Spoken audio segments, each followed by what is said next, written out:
have leave of the meeting if someone would like to move that way to bring 11.1, section 11.1 of our agenda forward to resolve this matter. Would someone like to move that way? Councillor Simon and Councillor Michael, all those in favour? Those against, that's carried. Thanks, councillors. We'll proceed to 11.1, which is the Gawler River Flood Management Authority flood mitigation business case matter. And there's a recommendation about 2/3 down the page. Any discussion in relation to that recommendation, councillors? Had a lot of discussion. Councillor Simon? I think, as we just heard the presentation, the request is now not for $100,000, as I understand, and it's for $54,000 only, instead of the $100,000 that's in this recommendation. So at least we would have to change that. 5%. Yeah, 8.76 or whatever it is percent, and not the 16.66%. I think that's, if I can understand correctly. So we only were, if we deny it, we only be denying $54,000 and not $100,000. So we do need to vote on the recommendation as it is, and then amendment.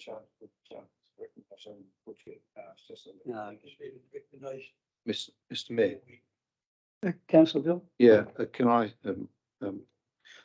move a motion that the recommendation comes through, but we instead of take out section 2, that we move that we allocate the 8% of capital funding towards that factor, whatever our feature is on. It's 8% of what our designated areas. Does that make sense? So that's 54,000.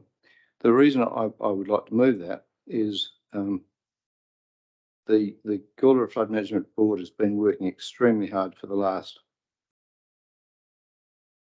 10 years, I would think, Ian, since Ian's been chairman, to get funding. They've applied every government body, federal, state, and hit brick walls since the flood in 2005. Jews come to them with this $9 million offer and have really said, if you want to get anything further, you need to work with us. And if you don't work with us, it's off the table. That's my understanding. And so what we're looking at now is something that's an open or shut door. And if we don't back it, the amount of effort and work that's gone into this is all been washed down the door. So there's a fair chance our 54,000 won't open the door anyway, but I think we need to recognise the effort that has been put in and make that contribution from our council. And we've only got a small area of our council area that gets flooded, but we are in a body that's been working together with the other 6 councils. We have an affiliation with the Adelaide Plains, pretty strong affiliation. So I think we need to be some sort of supportive to our neighbouring councils.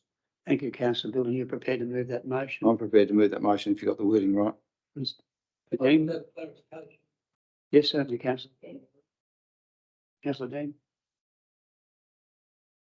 Yeah, if you can read it out, or we just make that we offer 8.7%. or 54.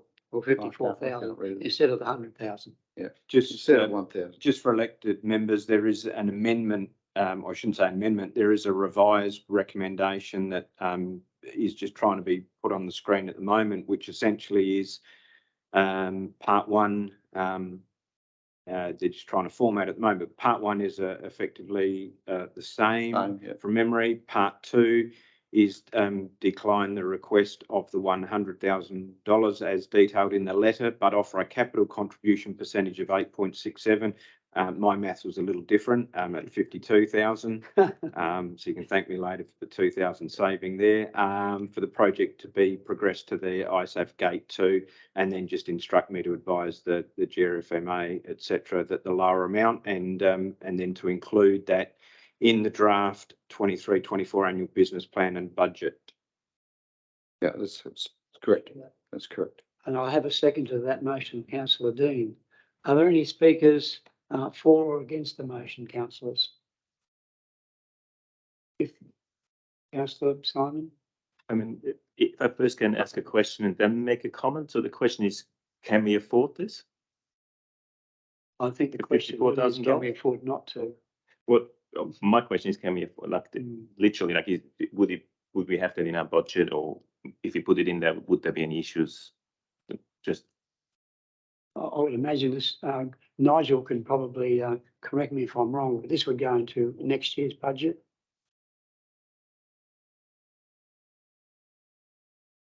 Or do we have a petty cash tin? Through you, Mayor Bill, I suppose there's probably two opportunities. We're about to commence a budget review for this year. That would be during the month of February. We could possibly consider it then, but as has already been said, that inclusion within the 23-24 budget is subject to your consideration of your priorities. So you can afford it within the constraints of your revenue. So if it's a higher priority than other things that are there, well, you can afford it. Thanks so much, Nigel. You happy with that, councillor Zone? well, if then I can make my comment, if that was just a question. Yeah, I'd fully support it. I think I agree with what Councillor Bill said, that we've went that far with this, and I think it is something that's only going to get worse with climate change and that. So I think it's a good thing. It is an open and closed door sort of situation, and I don't think that Light Regional Council should be the one that sinks that boat, so that somebody else can do that if they want to, but it shouldn't be us. Are there any other speakers, 2 or 4 or against? Councillor Collins? I'd just like to comment of the CEO, maybe, why the recommendation, was not to support it originally. Why council came up with the recommendation not to support it.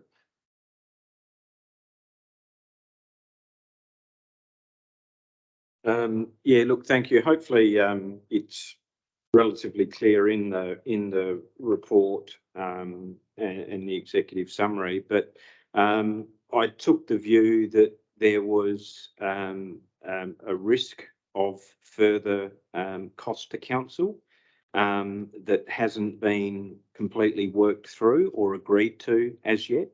And I think in my view, there was still further work to be done within the GRFMA at trying to resolve some of that first. So that was the view that I have taken, but equally recognise that the body of work that's being done is important.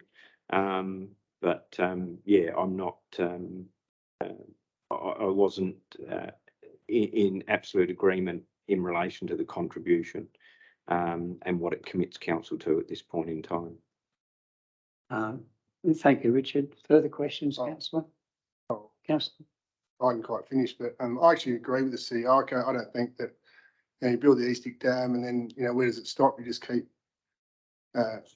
looking for more funding to look for there's going to be floods, and the mitigation I think is pretty satisfactory at the time. I don't think that we should be paying for more when I just don't think it's our responsibility.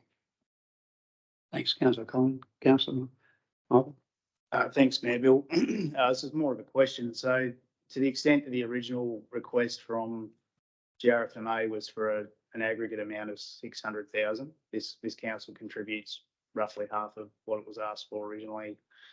And who knows what other councils contribute. What then happens if the total contribution is less than 600? Is it a light version of a business case, and is that an effective solution, or is the business case abandoned? I'm not entirely clear what happens to the 52,000 once we vote on this tonight. How is it then spent, or is it not spent? I'm not clear on that. Well, I'd have to put that to Ian, but I'm not sure if that's Okay. that's. I'm probably best. Mr. Richard. Yeah, thank you, and through the chair. Look, I think that's a great question, but right at this point, I would say that the resolution is around the business case going through in its original state and achieving that. I think my right words, the ISAAF Gate 2. It must the business case must do that for the $52,000 contribution.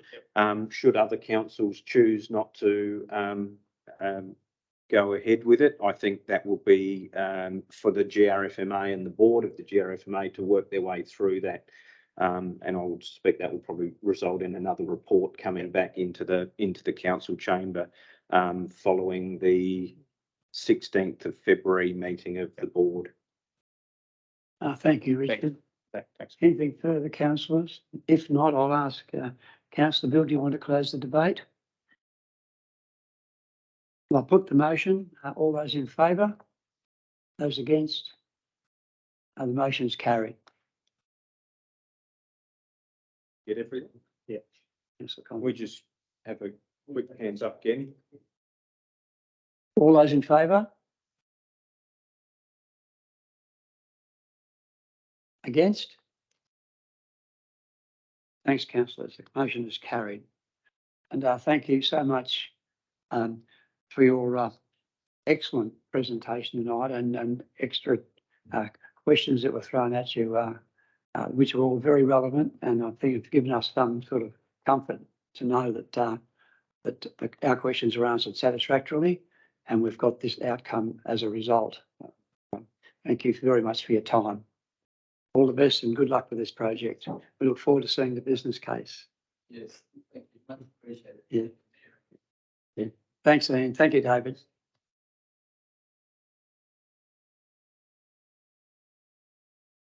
Councillors, we move on now to our second, this time presentation from Enviro Copper Limited. And I have great pleasure in introducing Philippa Faulkner, two of our very dear friends of this council who we've been dealing with now for probably a good part of 10 years, something like that.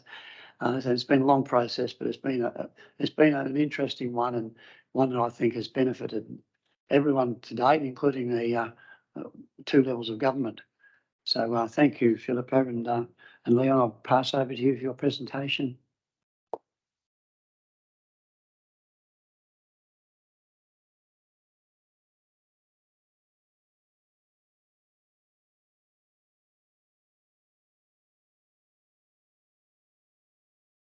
Thank you, Mayor Bill, and it's great to be back here, and welcome to and congratulations to the new councillors elected last year, and it's a nice time to see the existing faces of re-elected members.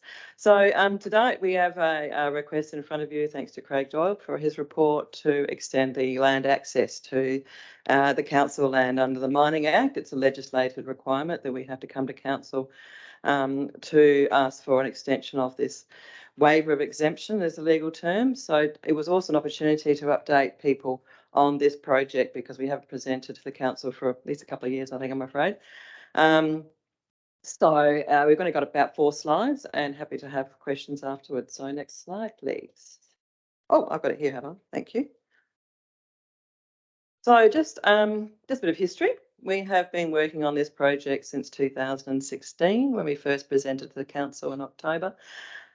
Basically, we've started with doing desktop geology, and we signed a term sheet with Terramin. What that means is that to access any land, to do any exploration activity, South Australia is divided up into exploration leases, and they all are owned by various mining companies. And Terramin have the exploration lease over this particular land, which goes south of Burra right down to Victor Harbour. So we had to have a legal agreement with them to be able to work on this land. That was the beginning of this project, and we received seed funding from a private investor to 1 million. And then a year later, we received nearly 3 million of Commonwealth Government research funds. CRCP grants are mainly industry led, and you have to work with research organisations. So we ended up working with 2 faculties at the University of Adelaide and 3 from CSIRO, and it lasted over 3 years. Those partners, the University of Adelaide, looked at a lot of geophysics, so actually managing to understand what is actually happening in the hydrogeology area of the mine and the area south of the mine. We also worked with the mining engineering faculty, which did a lot of fracture modelling. The geology out in that mine is naturally fractured, and it's also had a lot of underground workings of the old heritage mine. Some was mapped, a lot wasn't, because the old timers didn't want to know didn't want to let people know where things were. So we did a lot of geological mapping and software programs. This is an area that is hugely advanced in mining the last few years. We could capitalise on it. CSIRO did a lot of work with us in environmental management, because when you're actually looking at in situ recovery mine, and we have enclosed some pre-reading for those councillors who are unfamiliar with it. It is all about managing the environmental risks to this, because you're injecting solutions into a fractured rock environment. So all our modelling was around that. So the geophysics, the fracture modelling, the CSIRO looked at in doing a lot of, we did a lot of baseline studies of the Light River as the major receptor in this area. No copper gets into Light River, basically. And we also had the social license people in Brisbane, CSIRO. They came and did some research, did some focus groups, one-on-one interviews, just about how people in Kapunda felt about their mining community, being a heritage town, and how they felt about being a mining town again. And generally, it was a fairly positive response. The main thing that came out of it was just clear, transparent, and regular communication, and make sure that it's heavily regulated. And that is one thing that we are heavily regulated. We've been doing this for 5 years.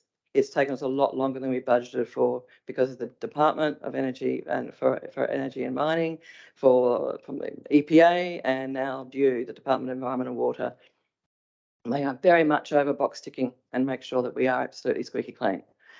So the last division of CSIRO that we worked with was in the Minerals Division in Perth, and they actually looked at a lot of different sorts of solutions that match the environment that's currently happening here at the moment.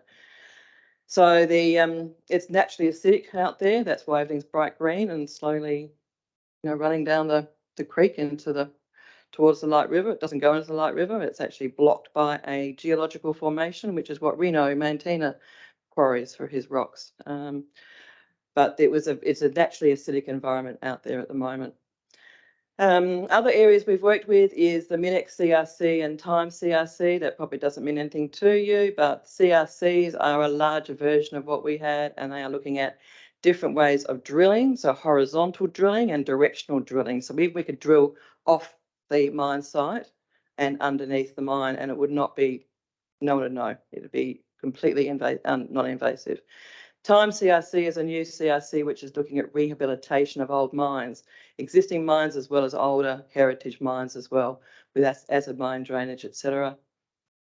So in the last couple of years, we have now been working slowly towards coming up with an economic model for extracting the copper, the remaining copper there.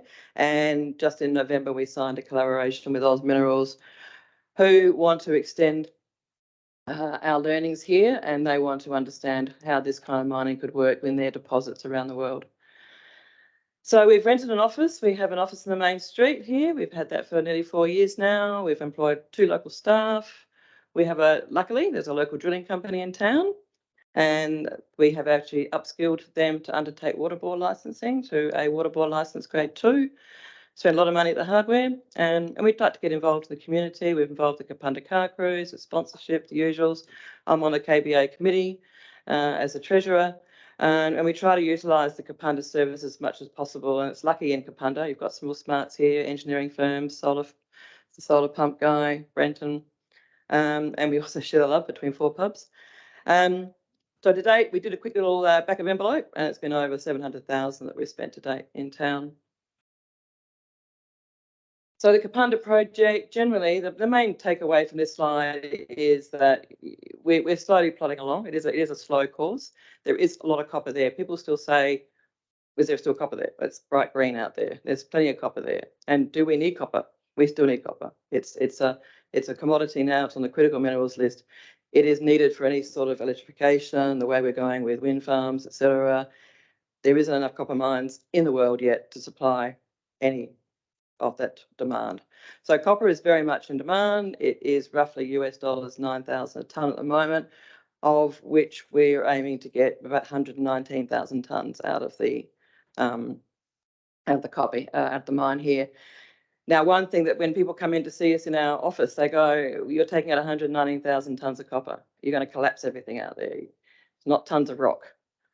The old timers took out this amount of rock to get that much copper. We're taking out no rock to get that much copper. So that's just flip it on its side. So with the Oz Minerals, we're looking at working with them until approximately February next year. We've already been working for the last few months, and assuming the success of that particular work, which is doing some more work specifically on the council land, we will then go to the department and start a mining lease application, which is a 2-3 year process. And it does involve a lot more of the communities that we'll be working in.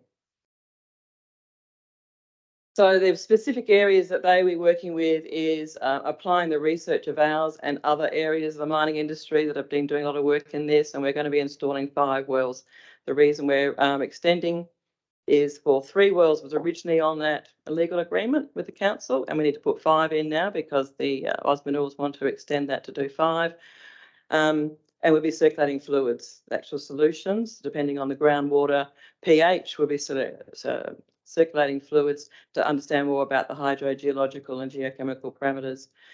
Basically see how much fluid goes through, how much copper you get out, how fast or slow. That's basically what it means.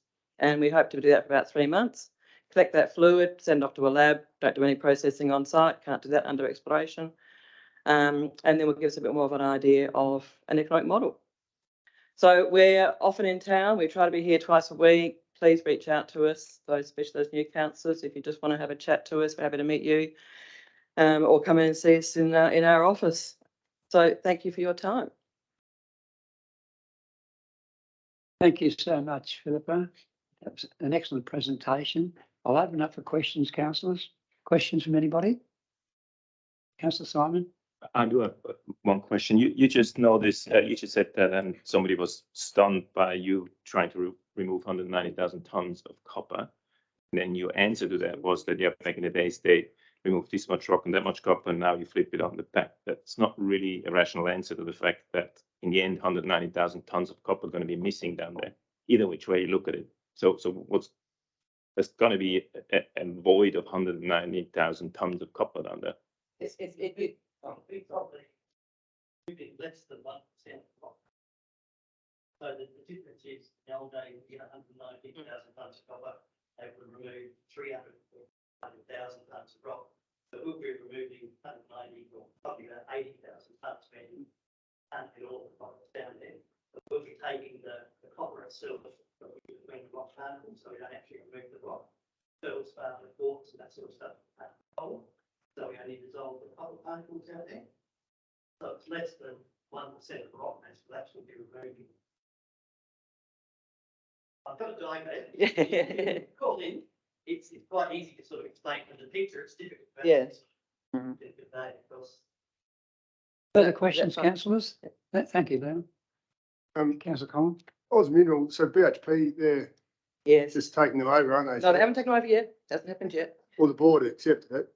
The shareholders have yet to accept it. It's got to go to shareholder meeting. Oh, the boards are recommending it though, so. Yeah, you think I mean, BHP are going to be keen that- as well, or? That won't affect us. BHP, we can't second guess what BHP will do. We're expecting to hear some updates on it about April. Yeah. That's when the next Oz Minerals AGM date. Let's get brought forward. But at the moment, we've got a watertight contract, and they're just with us for 18 months. So BHP will do what BHP does. Yeah, big. But I want to reassure everyone, and we've been doing this for the community as well, Oz Minerals are not buying us. They're not. They're giving us 2.5 million to get our learnings. They're not getting any equity. That's it. So, because that was one of the first reactions of that people thought we were being bought by Oz Minerals, and we're not. And the other question I have is, so Mountaina Quarry use a lot of water out of the aquifer, Yeah. and you said that the water that doesn't reach the light because there's a geological Barrier. So where he's sucking his water, would your contaminants get to there, or is it that's not going to happen?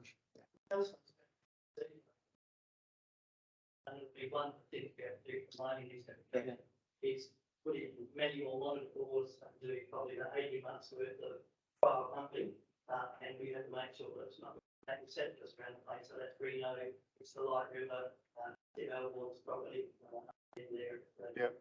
So we've got a lot more of that style of work on for. This is just the sort of first little bit of. Well, there's a lot of water down there anyway, isn't there? Yes, yeah, there is. Yeah, absolutely. Well, that's why they left it, wasn't it, originally? Yeah, that's right. And that's why, this style of mining, because conventional mining doesn't like water. Yeah. This style of mining They does couldn't like pump out, water. yeah. So, Thank you, Colin. Further questions, councillors? If not, I'll seek leave of the meeting to bring 11.2 forward for further discussion and resolution. Thanks, councillor Dean. Someone like to second that? Councillor Michael, all those in favour? Those against? We'll bring forward 11.2. Now, there's a recommendation 2/3 of the way down the page. It says in that recommendation, term of 12 months. That should read as the text and the content of the report says 24 months.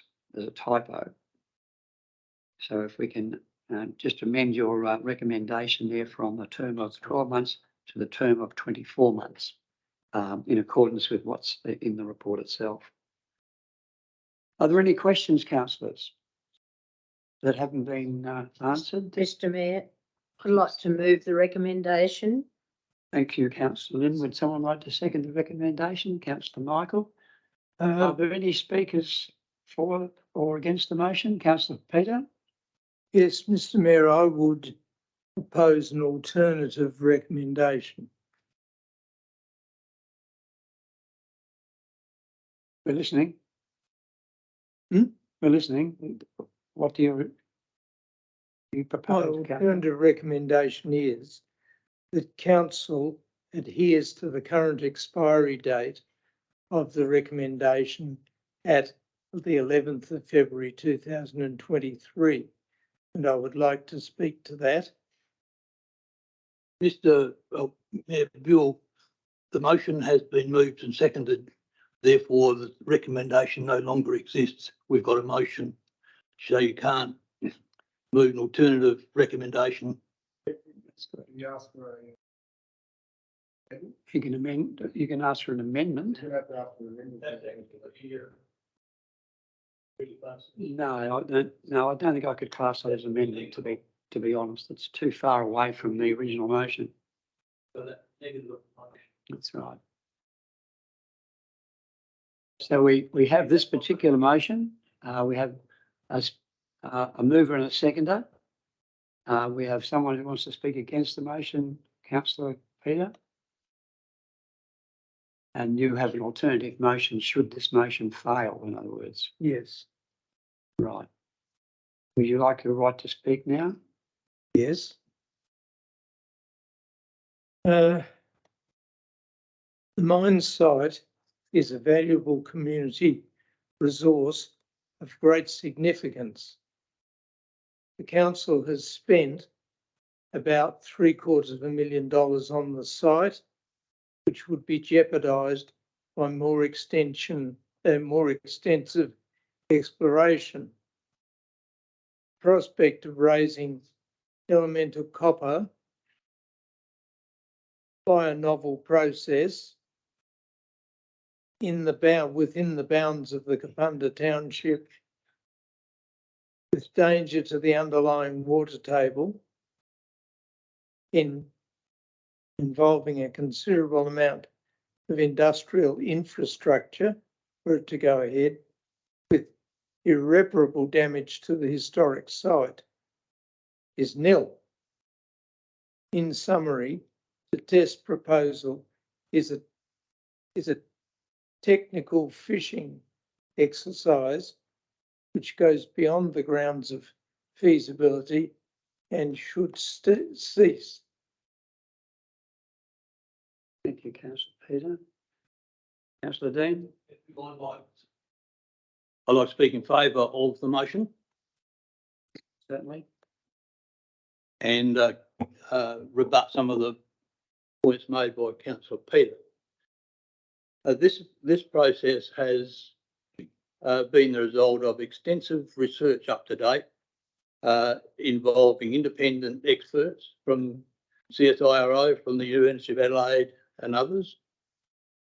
The groundwater situation has been thoroughly investigated. If it proceeds to a mining licence, there'll be a whole lot of extra stuff that's to be done, but the very fact that it's taken at least an extra 2 years to get to the test that was going to happen a couple of years ago is evidence of the absolute thorough scrutiny that this project has got from the various government agents responsible for it. This is a new process. Essentially, as I understand it, if it wasn't, if the current mine site was not in an impermeable rock, the 300 up to 300,000 parts per million of copper would be in the light, and it's not. So the groundwater aspect is being thoroughly investigated. There'll be monitoring and everything that you can think of that will ensure that it's safe. And I think Philippa made it very clear that the actual physical impact on the heritage aspect of the mine will be minimal or non-existent, particularly as they're investigating angle drilling where you don't even need to be on the mine site, the historical mine site, to extract the copper. You come in from outside it. So the other thing is we have said yes. We've on a number of other occasions. To say no now would be, I think, reprehensible in the extreme. Thank you. Thanks very much, Dean. Anyone like to further comment on this? Well, I have a motion. Councillor Collins? Yeah, I'd just like to say I totally do agree with Dean that if you've let them be here this long and then they want an extension, so I can't really see if it's been voted on in the past, why we can't give an extension of a couple of years. I think it's just good business, and I think Philippa's presentation was solid, and I'll be voting for it. Yeah, thanks very much, Councillor Collins. If there are any further comments or questions, councillors? Oh, I'll put the motion. Thanks, Councillor Annette. You're quite correct. I'll put the motion. All those in favour? Those against? The motion is carried. Thank you, councillors, and thank you for your indulgence and my incompetence of trying to work all this new system out. But we're getting there and we're getting good results. Councillors, we can move on now to our next item, which is, let's go back to where we're supposed to be.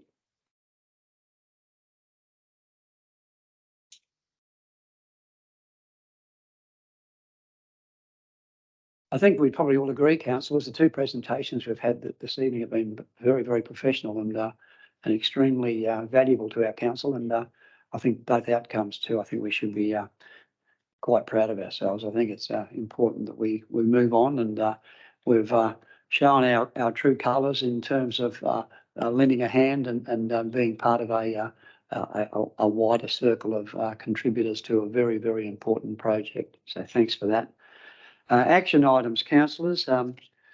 I'll just name the page at the bottom if everyone can understand that, and if there are any questions of any of the matters on that page, you're quite welcome to raise them. Page 7, page 8. Nice to see a lot of completed in these agendas, actions. Page 9, Councillor Dean. Just a question of me in relation to the report the motion on notice concerning Main Street safety, and there's also associated with that similar item raised by Mr. Dennis White in an email to elected members. I'm wondering whether you would give us a very brief verbal update on the progress made on those matters now, and also I asked whether you would be able to provide a report for information in the at the February meeting, which records the progress to date and future steps that need to be taken on those matters. Thank you, Dean. Thank you, Megan. Are you comfortable with that? Thank you, through the chair. Yes, happy to provide a report at the February meeting for you, council meeting. Council staff have been liaising with various staff of DIT to resolve the individual matters. I believe they're undertaking their own studies as well to make sure that we can undertake what we want to do. We've explained it's a holistic approach, not just individual matters. Hoping to have that information for you for the report. Thanks very much, Megan. Anything further on page 9, councillors? If not, we'll move to page 10. Yeah, Bill. All completes, councillor Michael. Yeah, thanks, Mayor Bill. Just noting some of the dialogue over email over the past couple of days. The motion is originally moved, contemplated that the report would be brought to council. And my request is that we retain the intent of the original motion as opposed to the report going to the infrastructure committee. So that's the second item from the bottom of the page. Thank you, councillor Michael. So how we record that request, but that's the request. Haven't we got something at the back end of our meeting tonight in relation to that motion? No, not tonight, I don't believe, no. We did. And we're sure that it'll be taken to council, councillor Michael. Bill, Resolution. why can't you change it so in the minutes it reads that it'll be at a future council meeting rather than the infrastructure stability, Yeah, sustainability committee? So Yeah. can't you change it for the minutes? Right? oh, so this is just an information. item. go to council. So the motion as put by councillor Grafton will go to full council. Thank you, Mayor Bill. Thanks, everyone. So, If there's nothing further on page 10, councillors, we'll move to our recommendations from our committees. At the top, we've got that the agenda reports and minutes of the meeting of the Light Regional Council CEO Selection Panel meeting held Tuesday, 10th of January be received. And we have might be a good idea, Richard. We have a second recommendation there that the reports and recommendations of that meeting of the Light Selection Panel Tuesday, 10th of January, as listed below, be adopted. And the third recommendation, which is probably the important one, that items from CPS 10.1 CEO recruitment of the meeting of the Light Regional Council CEO Selection Panel held Tuesday, the 10th of January 23, be considered by the council under the confidential session of this agenda. So I don't think I'll be looking for anyone to move or second these two items at the start. I think we're looking for someone to move and second if they agree to recommendation 3. We need recommendation 1. Thank you. So we do need recommendation 1, councillors, my mistake. If I could have someone to move that way that the report be received. Thanks, councillor Michael and councillor Dean. All those in favour? Thanks, that's pretty straightforward. I think the second recommendation and the third recommendation together in confidential.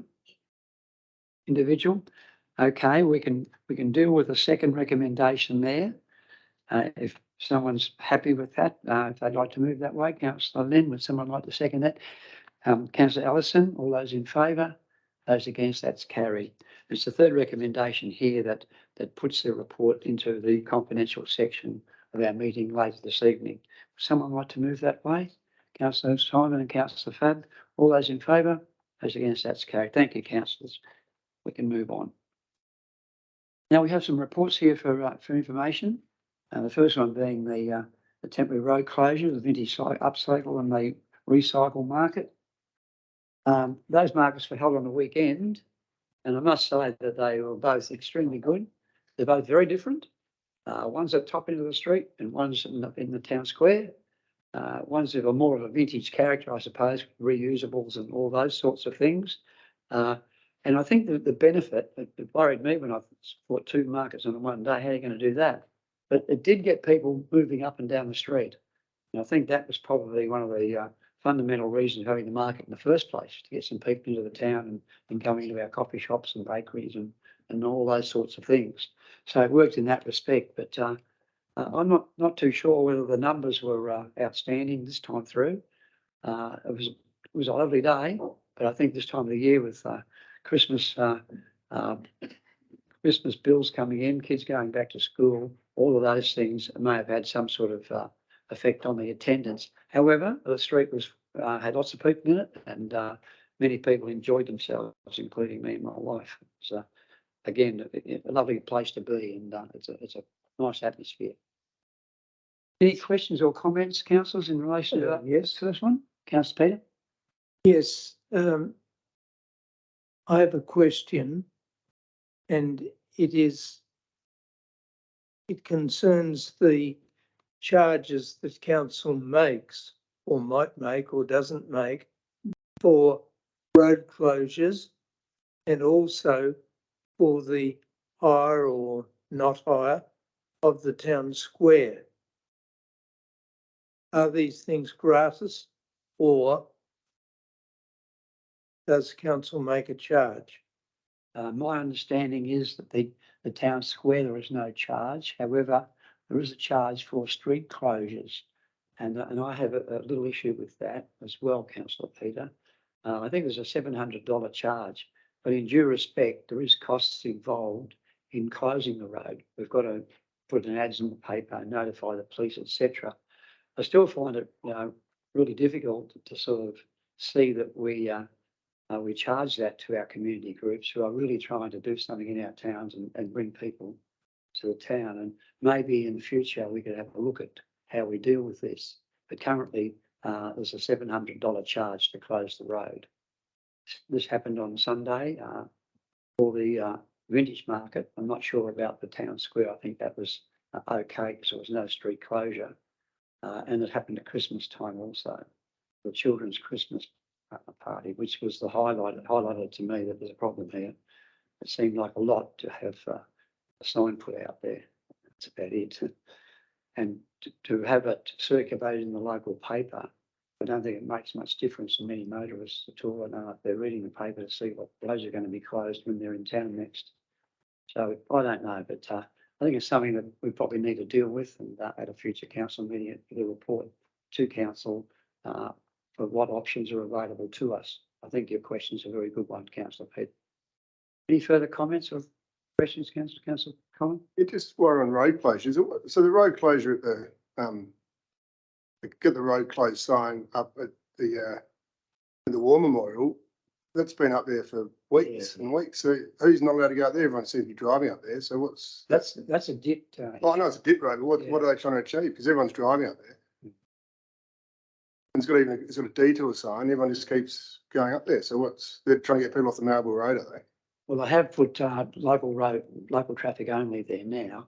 Well, everyone's going. No, everyone's ignoring it because it's been there for so long. Yeah, that's right. I just kept finding the other day and it doesn't just keep going. Like, what's a road closure sign doing in the main street of Kapunda when there's a bridge, you're probably aware, on the Maribel Road being rebuilt. Yeah, they're doing Cayenne Bridge as well. They haven't closed that road. They've closed this one for that reason, but I tend to agree with her. I think the signage up there was really confusing, and they've only just put up there now local road, local traffic only. That's the sign's only just gone up. Through the chair, on the Teely Highway, that their road closures have been there for I don't know how long, and I think people have just knocked them over because they got bloody annoyed. Yeah, I don't know what's the. I didn't do it. At the moment,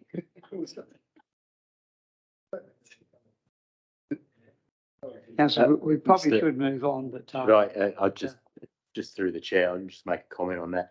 Obviously, there was a pothole that was fixed up after a truck came to grief and whatever.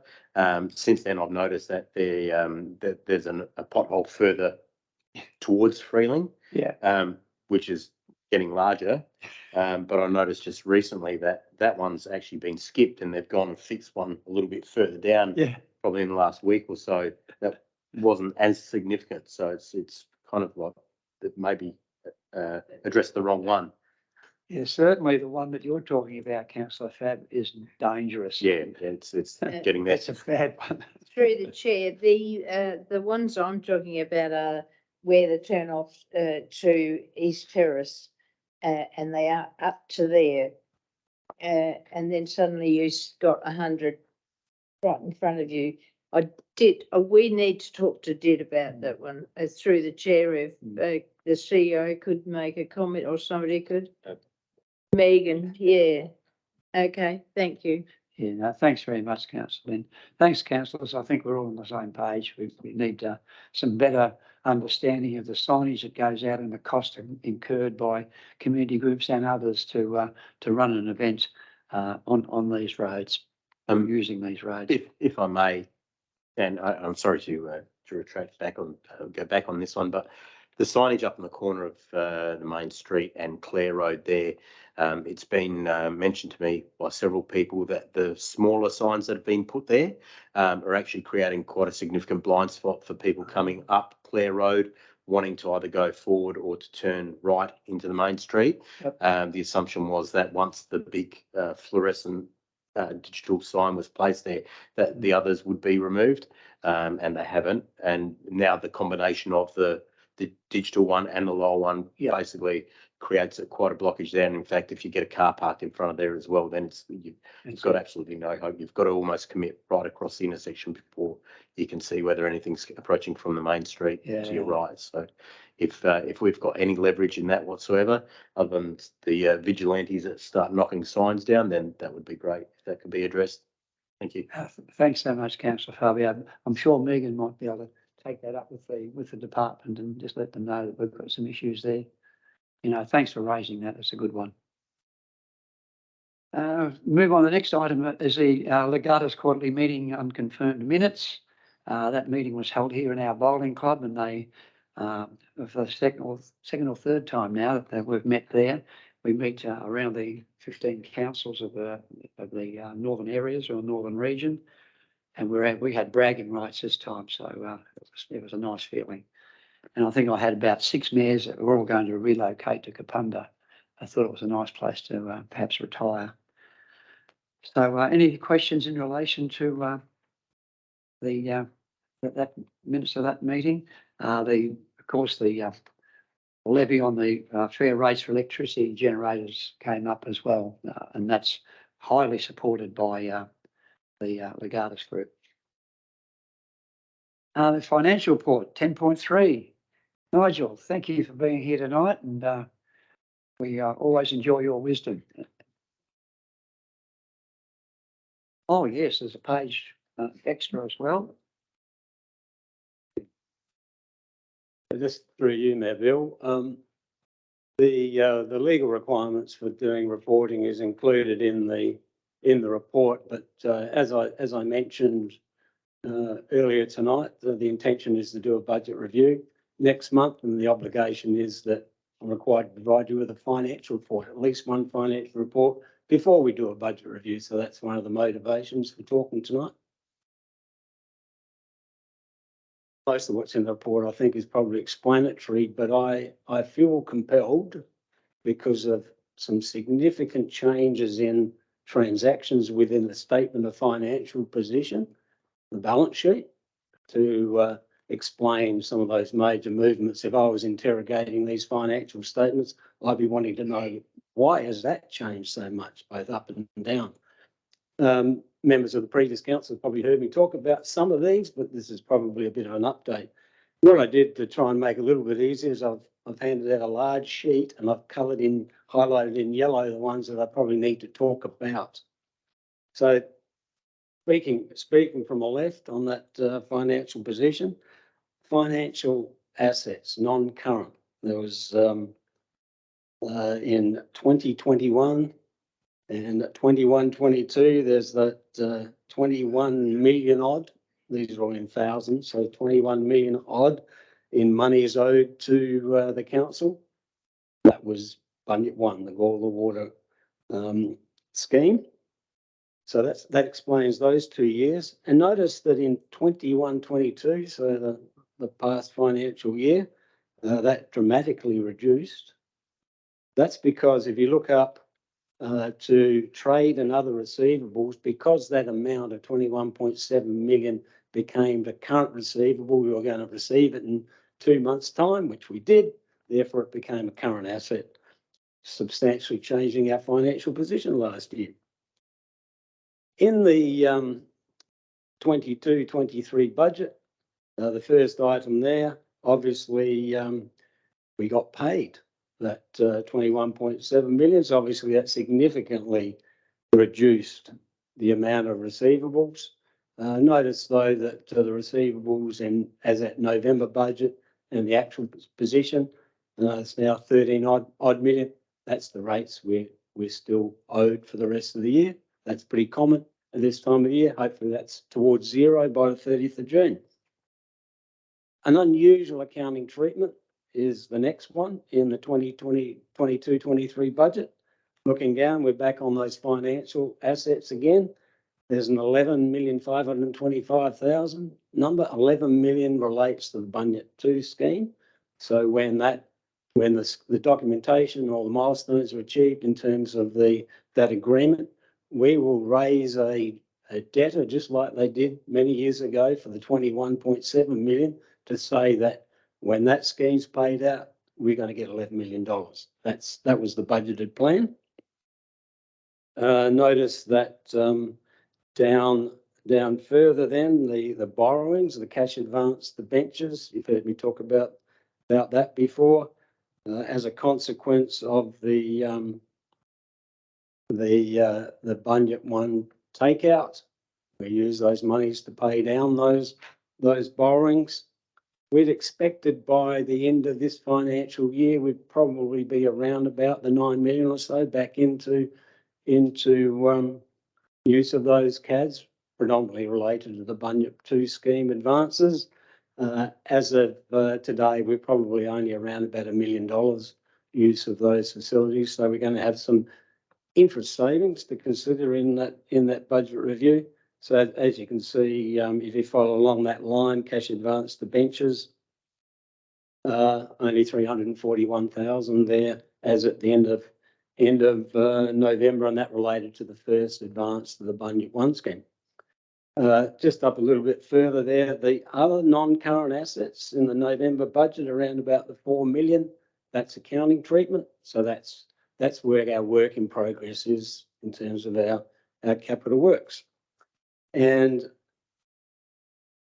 last but not least, I suppose, is the other side of the accounting in terms of that 11 million. So under other non-current liabilities, there's that $11 million. So it's a liability because when we raise that $11 million debt, there's a revenue side to that accounting. So that's saying that when that scheme comes to fruition, we expect to be earning $11 million in revenue, which will certainly improve the outcome of that financial year, just like the current financial year. Hopefully that makes it all a little bit clearer on some of the major changes that are happening in our finances. Thank you. Thanks, very Mayor Bill. much, Nigel. Councillor Michael? I think Councillor Lynette was first, but I was first. I just want to thank you for giving us this sheet. I've never been able to understand it in that little writing, and it's wonderful. And can we have it next time? I'm conscious of the environmental impact, so just maybe a sheet where it's absolutely necessary. Councillor Michael? yeah, thanks for the information. I see here in table 1, we've had a bit of upside on employee costs, but the true story is that there's unfilled positions due to staff turnover, which is footnote number 2 to table 1. I just wonder I think we discussed this at a previous meeting, but what approach is council taking to address that issue? Because I mean that will eventually manifest itself in other problems if there's staff that aren't available to meet the needs of the community. I shouldn't talk on the overall organisational development aspect, but I'm personally affected by this because we've had an accounting position vacant now for nearly a year. We've tried to recruit 3 times with the latest recruitment and obviously savings as a consequence of that. What's the effect of that is that I've got staff who aren't using leave to try and make up the difference. So eventually that'll catch up to us later in the year, I would imagine. We're very hopeful of the latest recruitment process that we seem to have some good candidates. Hopefully we'll get onto that before they get snapped up by somebody else. I might ask Kim to make a comment. She's been working closely with this matter. Chair, with recruitment, obviously it's been impacted significantly by COVID and the ramifications that happened with that. And that was impacted also by universities, courses coming out, students coming through, graduate programs being lost. So that's impacted. However, as we're slowly progressing out of COVID, those avenues are starting to open up again. And we're also doing workforce planning to start planning for some of this.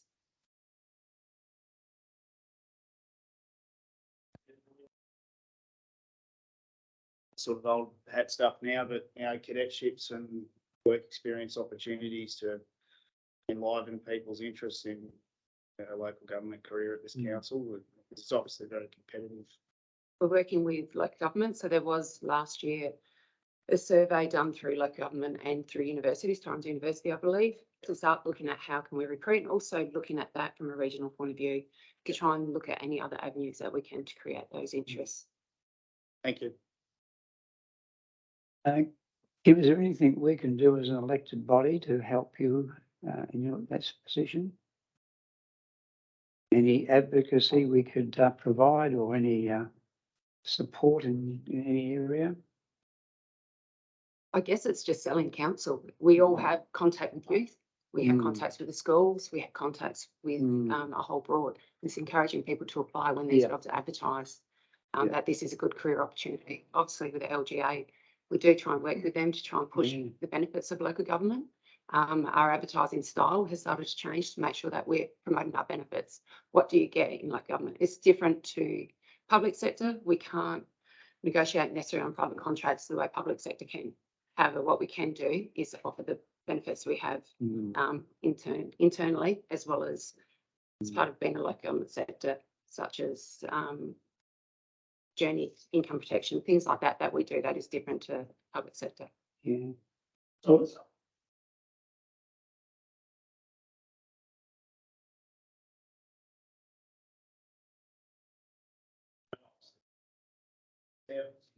actually,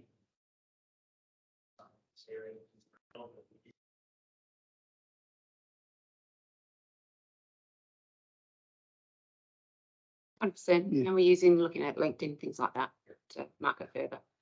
Yeah, I would certainly advocate for perhaps an information session night, inviting people to come along on a career in local government, and we could run that through our own assets that we have in our council very easily and simply in this room here.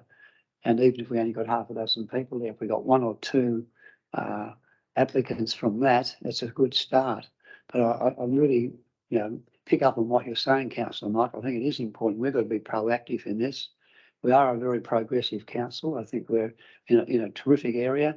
We've got a lot to offer, and I think people need to know about it, and perhaps we need to get that out a little bit more.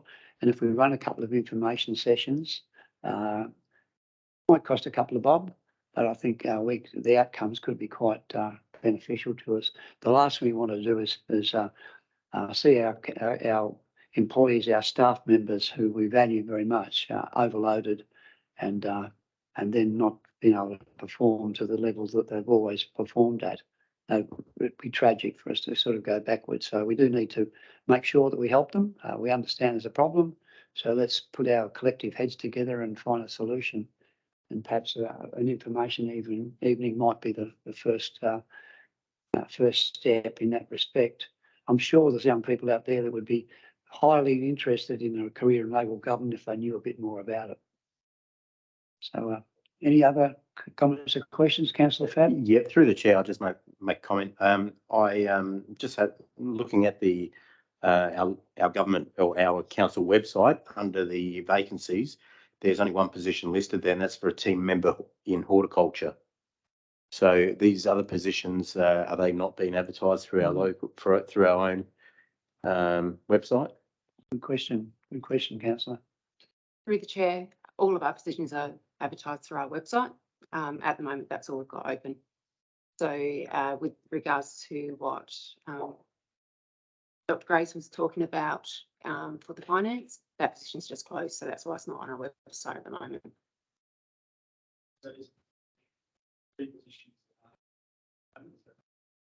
We're currently recruiting, so we're still going through the recruitment process to fill those positions. The advertising period has just closed. So,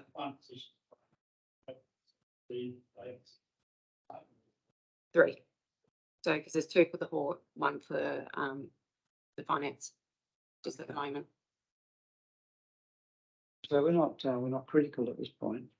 There is a lag time between the time we go through the recruitment process to someone coming on board. One position we've got, which is 2-month lag time to get them on board. Thanks, Kimberly. Thanks for that. Further questions, councillors? Oh, councillor Ellison? No?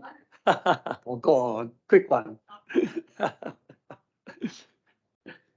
One for Nigel, maybe. With rates, you said the 13.5 million, there's still a lot of rates that come in. What is that usual? Like, is that different this year, or that's just normal?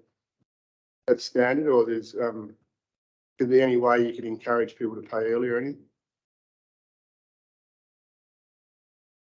Tracking debtors at the moment, well, firstly to say that that's 2 instalments still to be paid. So there will be a rate notice that goes out next week, Monday. So there'll be nearly half of that and another final instalment. As of now, the level of rates debtors is actually somewhat lower than it has been over recent years. It did spike a bit during that COVID time, and partly also the reason why it's a bit lower, and this answers your questions about the incentive, is that we've been a lot harder on the collections in the last year or so. So that's coming to fruition.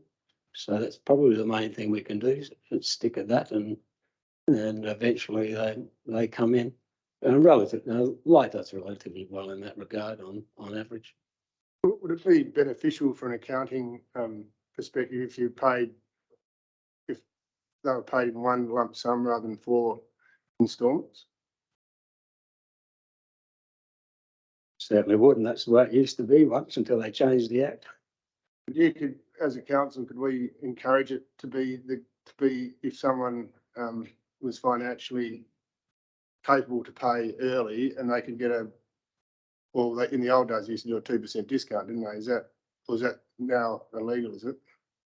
Not necessarily illegal, but probably became somewhat irrelevant in times of very low interest rates. There's minimal incentive that you could make for people financially to do it. And I suspect that where we are at, that it's probably best we continue the path we do at relatively no cost, and any cost we do incur, the ratepayer who doesn't pay on time gets to pay those fees as well. So that's a very good incentive for people. Thanks very much, Nigel. We really appreciate that, and I'll support what Councillor Lynn said. I think this is a great idea, and the figures are big enough for even old fellows like me to be able to see them. So thank you for that. Councillors, we move on now to a recommendation at 2/3 of the way down page 18. If someone would like to move that way, that the reports for information be received and the contents herein be noted by council. Councillor Peter, someone like to second that? Councillor Lynn, all those in favour? Those against, that's carried. Thank you, councillors. We now move on to section 11, our reports for decision. 11.1 we have dealt with. Very well indeed. 11.2 we have dealt with. Yes, very well indeed. And we move on now to 11.3, which is the Roseworthy Water Scheme progress update. And I might call on Kyron Chappell to provide a presentation for us in relation to this matter, which will provide an update for questions. Thank you, Kyron. Thanks, Mayor Bill. Just wait for that presentation to come up.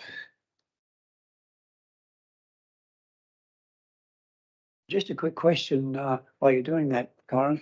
This is the Bunyip Water Scheme too we're talking about, isn't it? It gets a bit Correct. confusing with the two names. Correct.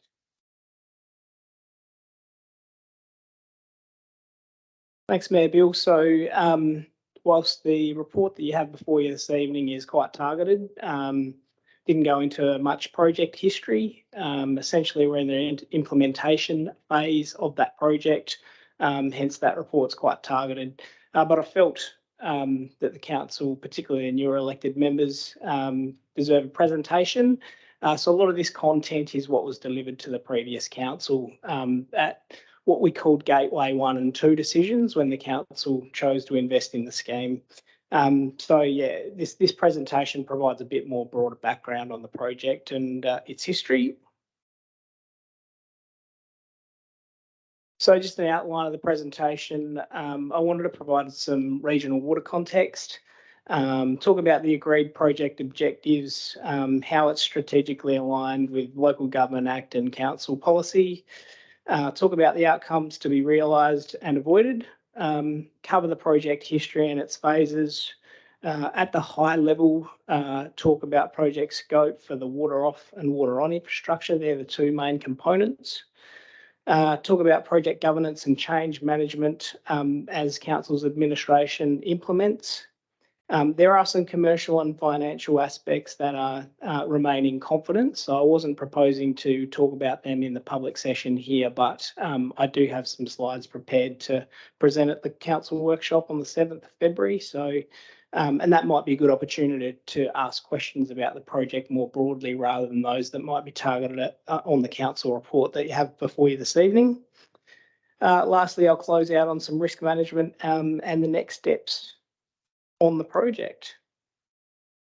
So just in terms of regional water context, there's probably two documents that provide the best context here. One being the Barossa Water Security Strategy, and you've got a printout of that on your desks here today. That's quite a succinct version. There's a much more detailed guide to the Barossa Water Security Strategy that's, goes into a lot more depth. And so I've printed off a couple of pages from that more detailed guide that, provide a bit more information. First point I'd make in a regional context is that there are multiple water sources available in the Barossa.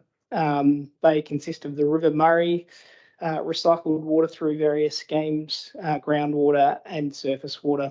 And there's also multiple infrastructure schemes at play. And so one of the handouts there shows a bit of a timeline around history of water management, and it talks about infrastructure. So it mentions schemes like the Virginia Pipeline Scheme constructed in the 1990s, Barossa Infrastructure Limited Scheme in the early 2000s, connection of Barossa Council SWIMS schemes in 2010, of course Bunyip Water in 2016, and the state government's initiated the Northern Adelaide Irrigation Scheme and are currently looking at the Barossa New Water Project as well, which I'll just expand upon a little bit. So there's about 20 gigalitres of water irrigation happening in the Barossa more recently. The Bunyip Water Scheme supplies about 2 gigs, so about 10%. It's not immaterial, but it's not the biggest player in the vicinity. SA government has a detailed feasibility study for the Barossa New Water Infrastructure Project that is seeking to deliver between 9 and 13 gigalitres of additional water into the Barossa. It's got a benefit cost ratio of 1 to 1.3, so not exceptional, but still better than 1. So it'll be interesting to see where the state government takes that project in particular, now that they have that detailed feasibility study. I took a snapshot of this graph from the security plan because it just shows how water supply has varied between 2011 and 2020. So back in 2011, the columns are the supply. So back in 2011, it was around 6 gigalitres, and then obviously in more recent years, we're getting around that 20 odd gigalitres. The lines show that irrigation demand from irrigators. So you'll quite often get in dry years much more demand than what the supply can meet. So that's indicating that water security is in dry years is certainly a key issue that I'd like resolved in the moving forward. And the different colours in those columns indicate the water sources. So you can sort of see the bill scheme sort of provides about half of the water in the Barossa at the moment via the River Murray. Next largest is groundwater. That's becoming saline. So that's presenting some issues for irrigators, and they need to shandy their sources. Next biggest is Bunyip. And then we start getting into surface water storages, and some people are actually using mains water from SA water systems. So the agreed project objectives were to deliver new capital investment and infrastructure, increase availability, reliability and quality of water for ag use, deliver public benefit via irrigation of public open space for urban cooling and livability benefits, improve water access and security, promote regional economic growth and sustainability, and building resilience to drought and changing climate. And I think that was sort of evident in that last graph. So more specifically, this project will deliver an average of 800 megalitres a year of new water from a new source. So that's urban stormwater runoff from Roseworthy and Kingsford into an existing wine grape irrigation scheme servicing the Western Barossa, thereby increasing water access and security, promoting regional economic growth and sustainability, and building resilience to drought and a changing climate.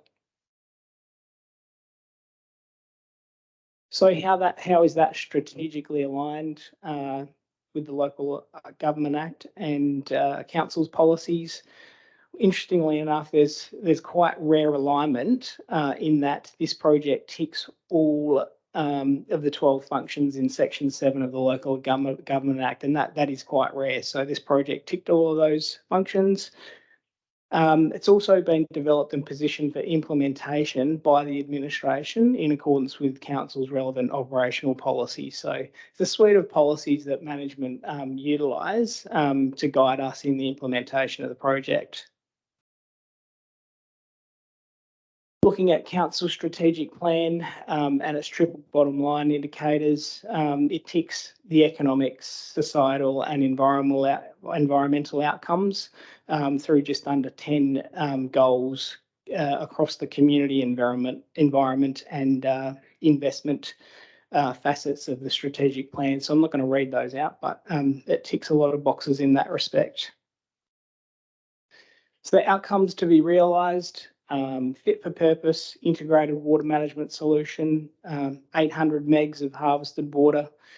It enables expansion and security of between 175 and 350 hectares of wine grape crops. Delivers a discharge pathway for land developers for their stormwater runoff. Delivers a competitively priced recycled water source to support greener, cooler and a healthier Roseworthy. Enables that timely residential and industrial growth in that region, a jobs boost of 12 to 25 ongoing jobs through their economic outcomes. It does leverage previous council investment and the future private sector investment, so we're capturing that value from the private sector. It'll end up with cheaper water supply costs for parks, council parks and reserves in Roseworthy. And as a council investment, it does have a positive net cumulative net present value. So I'll talk more about that in that workshop in February. And as a state and Commonwealth government investment, the direct plus indirect net present value is just under 40 million with a benefit cost ratio of 4.4. So that stacks up quite a bit better than that Barossa new infrastructure project that the state's looking at the moment.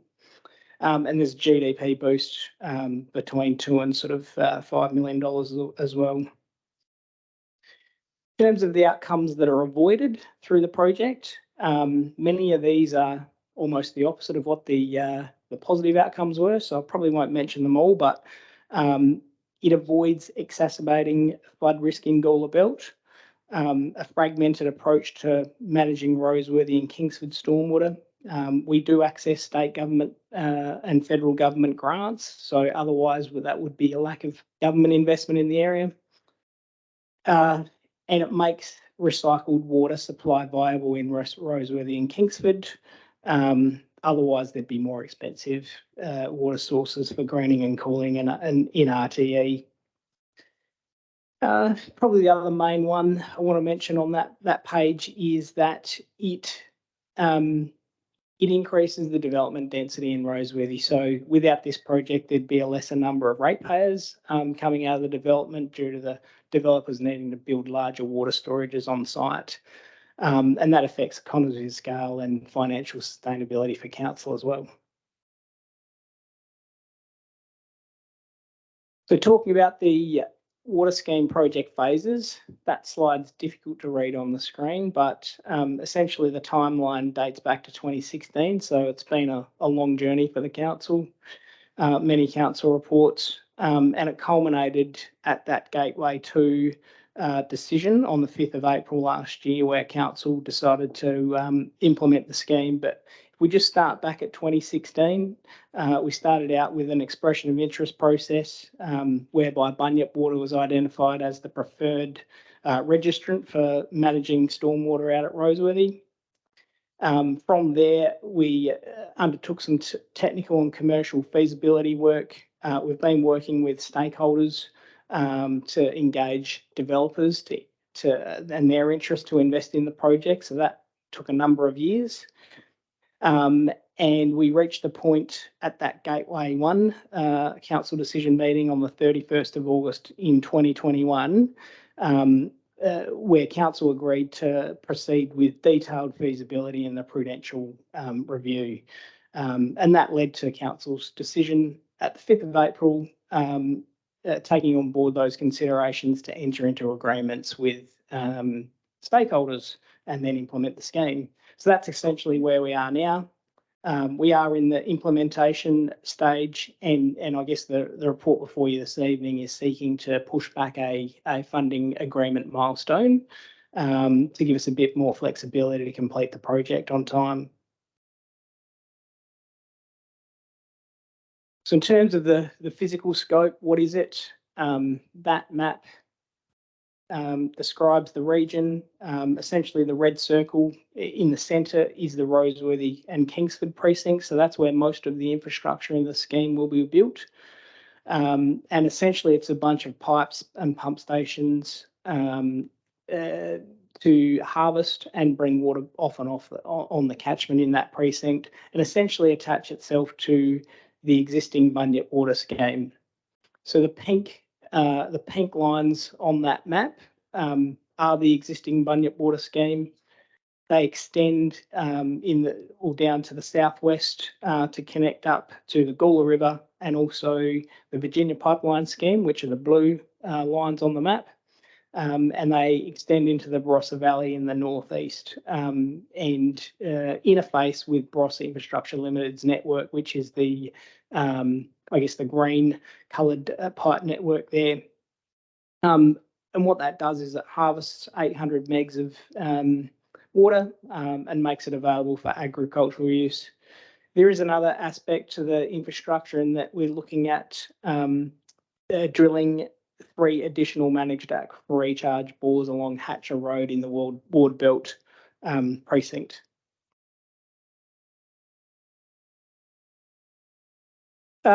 If I zoom in to where most of the action's occurring and talk about water off scope, once again, that slide's probably not the easiest to see on the screen, but essentially the blue lines are the existing Bunyip Water network, and the light blue ones within the township expansion areas in Kingsford, the proposed water off pipelines. They will have pump stations built to tap into developer constructed wetlands, potentially up to 13 of those, to pump water off the wetlands and into the scheme. That'll enable the developers to meet their stormwater deed requirements. There'll be 2 controlled relief valves in the system, That's in place for wet years like we've had probably in the last year, essentially where typically wetlands would be full in the developments. Dams would be, bunyip water dams would be full, the Gawler River would be flowing, and there'd be a need to keep pumping from the river, from the wetlands, and discharge water back into Gawler and North Parra rivers. Peter, you've got your hand up. Councillor Canelli, the questions come through the mayor, and I said we would wait till the presentation is completed before we open Yes, the questions. Mr Mayor, I couldn't understand your signals. Well, I've just made them clear now. Okay, thank you. So there's relief valves in the systems to handle stormwater management in wet years is the key point there. And that obviously contributes or avoids making the Gawler Belt flood risks any worse. In terms of water on scope, similar picture. Blue lines are the existing bunyip water pipes. Pink lines are the new water on infrastructure proposed. There'll be 2 water treatment plants and main pump stations that supply water into the area. Additional water treatments required for use on public spaces, hence the need for those areas. There's one in the north, one in the south. We're looking at up to 20 odd metre delivery points. We'll be able to access those managed aquifer recharge bores as mentioned. This enables developers to market their developments as sustainable integrated water management, creating local jobs and keeping neighbourhoods green and cool. And council secures long-term water access for cheaper water prices, so essentially below the SA Water charitable organisations retail rate. Moving on to project governance. So what I've placed up there is our project implementation structure and how council and Bunyip Water as an entity relates to the project steering committee. So it's a bit difficult to see that, but essentially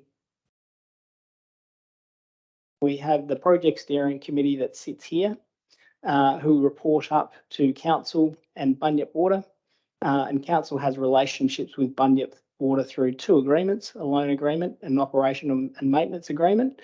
Council also has agreements via deeds with Roseworthy Township Expansion and Kingsford Estate developers. So essentially what I've lined this this implementation structure up against is the familiar hierarchy of operations that elected members would have seen in their training sessions that sort of show that council and the elected members are operating at a strategic and policy making area, and the administration and management operates sort of below that area. So essentially, that's why the project steering committee has been structured at that level. So in terms of council's role during the implementation phase, particularly around change management,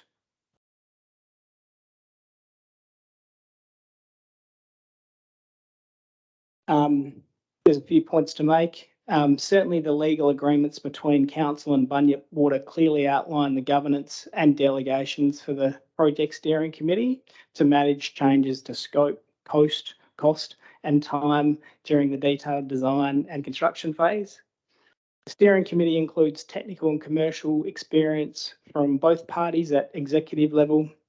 The steering committee must take a best for project approach to decision making and evaluate change against the project objectives that you saw earlier.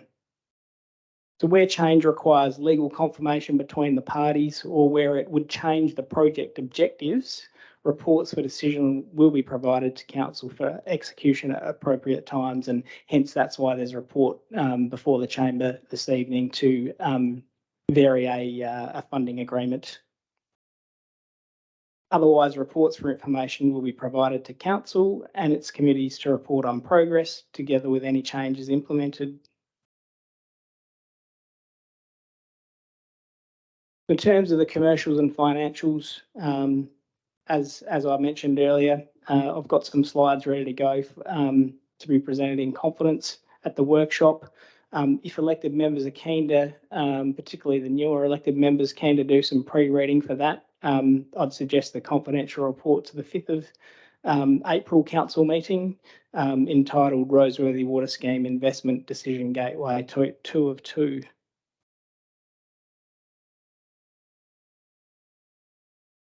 Just covering risk management now. In terms of the prudential risks, they were described with controls in the prudential review.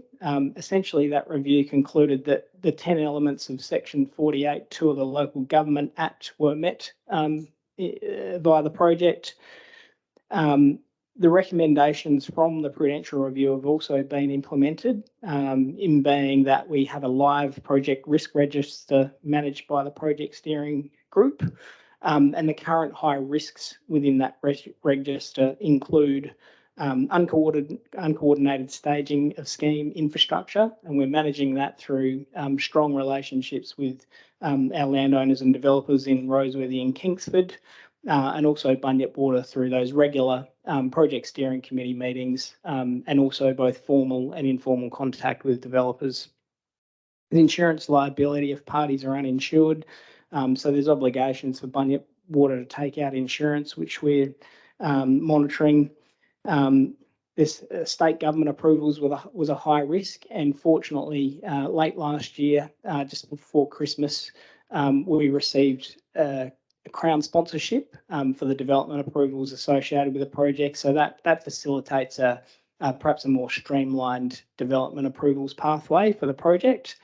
We were fortunate to have a similar process, but under the former Development Act process for the Bunyip Water project, and that was extremely useful. That also assists because we'll have a case manager assigned from state government to help with some of the ancillary approvals from the EPA and Department for Environment and Water, particularly around the Managed Aquifer Recharge bores. One of the other high risks is that the scheme design meets the stakeholder objectives. That probably goes in hand with the uncoordinated staging risk. So we're managing that through those developer and Bunyip Water relationships. And finally, that the project's constructed and operated safely. So Bunyip Water had instilled good safe systems of work through their through the Bunyip 1 project. So they'll be employing those same safe systems of work for this project. In terms of next steps, for council, obviously in the coming months, you'll receive an update on budget, scope and staging. And at points in time, you'll also consider variations to the partnership agreements as recommended by the project steering committee. For the project steering committee, we'll be confirming updated budget, scope and staging before reporting to council, endorsing things like tender documentation, procurement and construction contracts, evaluating details for connection of Roseworthy Township expansion and Kingsford Estate landowners against the project objectives to make sure that they're aligned. We're continually evaluating the live risk register. We'll be exploring efficiencies in our financial processes. So that's the process whereby council is loaning money to Bunyip, and Bunyip's expending that money and needs to provide accounting and auditing back to council. And also reporting to stakeholders, so up to council, to Bunyip Water, and also to government through the funding agreements that we've got. That concludes my presentation. It was at a high level. There's obviously a fair bit more information in previous council reports, but I felt that hopefully that'll give the council a bit of a refresher on the project, where we're at in terms of implementation and what that means for the report that's before you this evening. Thank you so much, Kyron, and I must compliment yourself and your team on this extraordinary body of work. It's quite an amazing report that you've presented to us this evening, and one that I think we've probably need to spend a little bit of time getting our head around all the facts that are included in it. But it's certainly telling me personally that we've got a very exciting journey ahead of us. And it's been an extremely well considered project, and we look to the future with a great deal of confidence. Councillors, are there any questions at this point? Councillor Peter? Yes, Mr Mayor, I have a question. The question is, the Bunyip Water 1 vests a monopoly in Seppeltsfield. Is that so? So the Bunyip Water, essentially at 100% has 100% ownership from Seppeltsfield Wines. Yeah. Okay. So going on from that, is Bunyip Water 2 merely an extension of that that gives a further monopoly to Seppeltsfield? So they've used the same commercial arrangements between the parties. So it's essentially the same structure. Yes, and in other words, there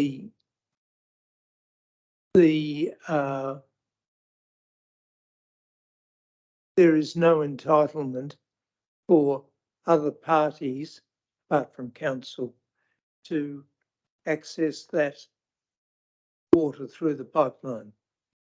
So that's a matter for Bunyip Water. Yeah, I think that's a question that you'd need to ask Bunyip Water that question. They have the rights over the water and they can sell it to whoever they choose. Councillor Bill? Yeah, Mr. Smith, thanks, Karen, for your report. Just a question I'm sure we're all keen to know is how soon will the flooding on Twarts Road be controlled and put into the system? Because it's caused a lot of concern to a lot of people. Yeah. A lot of Gawler Belt residents, I would think, would be worried about it too. So how long are we looking at the scope of this? Good question. Yeah, I guess, I mean, that's probably a more complex issue than what this scheme will resolve. There's quite a large catchment that is external to the township expansion that drains through the township expansion catchment and along Twarts Road. So essentially, what this project will do will tap into the wetlands that developers create within their development. So they'll be funneling the runoff from their sites to their wetlands, whereby this scheme will have pump stations to draw that water off. That being said, there will still be regional catchments upstream of the township expansion that would flow through this region and potentially still along Twarts Road. So this will essentially deal with the water that's landing on the catchment, if that makes sense. Yeah, I think Councillor Bill's question was a very good one because it is something that's very topical at the moment, and this is saying that there is an opportunity there to capture some of that water that's currently going down Twarts Road, but we've not really got much control over that. That's not part of this particular project. Is that what I'm hearing? So I guess there's what this project deals with the water that's landing on the catchment, not necessarily water that's emanating from elsewhere. Right. Yeah. Is there any way that we could broaden the scope of that for that to be considered in some way, or is it just a totally different project? Look, I think my views are that that's probably something that council needs to consider in terms of council-wide stormwater management. It's got stormwater management plans for various townships, and it ought to consider, that region and how it's going to deal with other stormwater management issues. That's a fair comment. And so, in other words, we could perhaps try and have a look at getting a stormwater report for that general area, notwithstanding Bunyip, keeping it as a separate matter, and see what's possible to control that stormwater in the future. Because, I have to agree with Councillor Bill. I think it's been raised before that it's quite a serious matter down that area, and we need to at least have a go at doing something, even if it's a bit out of our means at present to complete a major project. But we should be sort of planning for the future in some respect, if it's possible. Mr Mayor, Councillor Wynne? if it's 600 metres that are causing the problem on Torts Road. If that was done, then they wouldn't be complaining quite so much, but they are complaining because they can't go to Gawler along Torts Road because it's in such a bad state. So wouldn't that go to the infrastructure committee? Well, I think it's something we need to deal with. Certainly, Richard. Thank you, and through the chair, I think the best way to summarise this for everyone is that we've got two completely separate matters here. So let's take the development away, and we have an issue with stormwater running through the general area and ending up in Gawler Belt. That will happen regardless of development. We know that it's occurred for a long time. The development, the deeds and the Roseworthy Water Scheme are aiming to deal with the development or stormwater that is generated through the development. And it may deal with some of the other water as well. However, there is a draft stormwater management plan for the Gawler Belt and surround areas, which will deal with the broader flooding issue. Now, that hasn't come back to the chamber yet because that is in draft. And there is still some further work to do with that. But they are the two matters that will deal with stormwater more broadly. Now, when we talk about this matter in front of us, this is a matter that council won't be contributing any money towards. If council wish to contribute money towards things right at this point in time, I'm sure there are other matters that can be dealt with. However, this chamber has chosen at this point not to do that, only to deal with the development water and leave the other stormwater matter to be dealt with through the stormwater management plan, which what we know is has a dollar figure attached to it, and we haven't allocated money to that through our budgetary process. So I think that's probably well, I thought it was going to be the simple version, but it probably ended up a bit longer than I thought. But hopefully that's clarified it. Yeah, no, thanks so much, Richard. That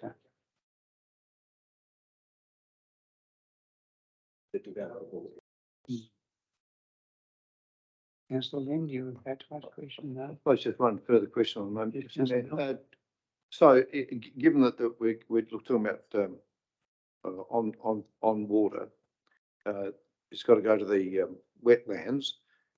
What's the fees? How long is that wetland process going to be? I mean, at the moment we've got flooding coming through Torts Road naturally, but also the development water is adding to it at the moment. It's not being pumped off.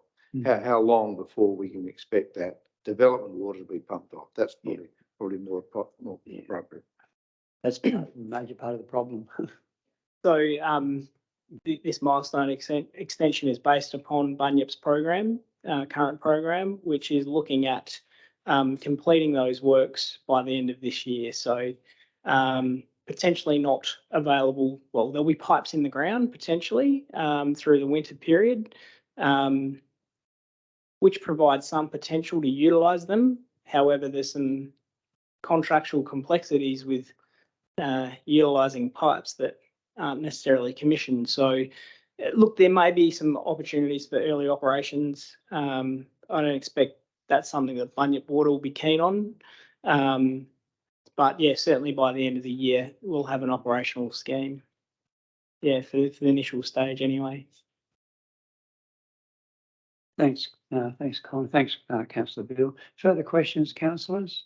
Councillor Simon? I do have one question. In all those, following on from what Councillor Peter said, in all those presentations that we received from you, from Brian Carr, if you look at all the application for the Grant Commission, if you look at every single report we've ever had about this Bonnie water, it was always talked about as a Barossa wine grape water source diversification. For the grant funding, it was talked about pumping water to the Western Barossa. It was talked about being able to generate many more vineyards and all this sort of stuff. Not a single time was the name Randall Wine Group mentioned, which all this work is, as Peter pointed out correctly, directed to one person, to monopoly owner of that water. I just wonder, to me, that almost seems like a bit sort of sneaky to try to not mention that that's what we're really doing, instead of just saying that's what we're doing. Like, why have we never mentioned? It always, and even on that little map that says where the water goes, it's a nice little blue circle saying this is where the water's going to go. Why don't we just say it goes to Warren Randall, to the Randall Wine Group? Why is that never mentioned? Why have we always tried to circumnavigate the actual obvious truth? I guess in terms of the grant funding that you mentioned, as officers, we make the projects fit the application requirements. So typically every funding program's got different guidelines. The focus of that particular program was around agricultural water. So we shaped the application around that. Equally, in the past, Bunyip One project, that was around urban stormwater runoff and recycling programs. So that program was targeted, and the funding application was shaped towards that.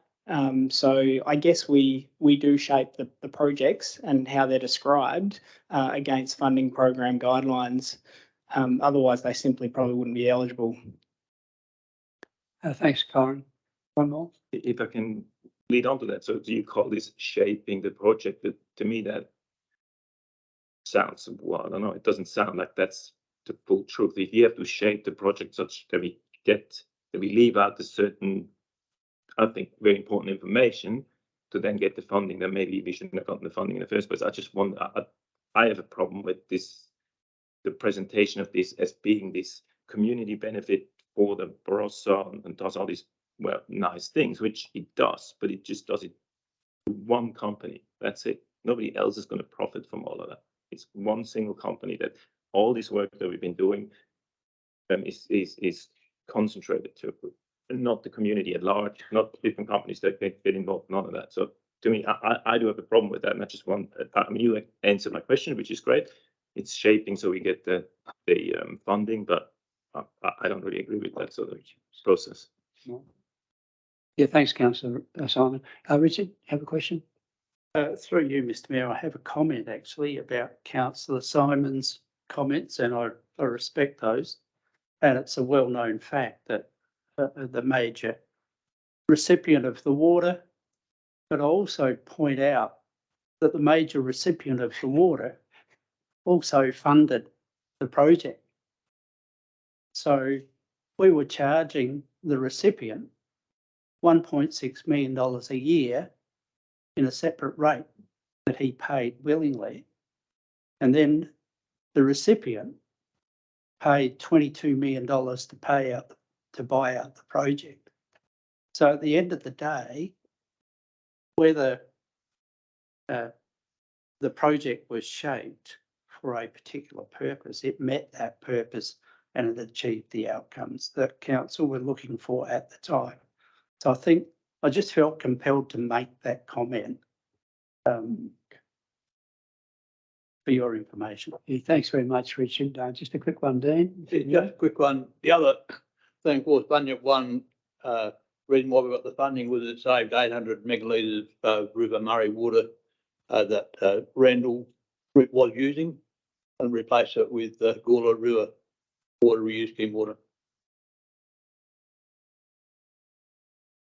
And in fairness, the Randall Group, who are the biggest grape growers in the Barossa Valley, well, so they were servicing a fairly large area of grapes.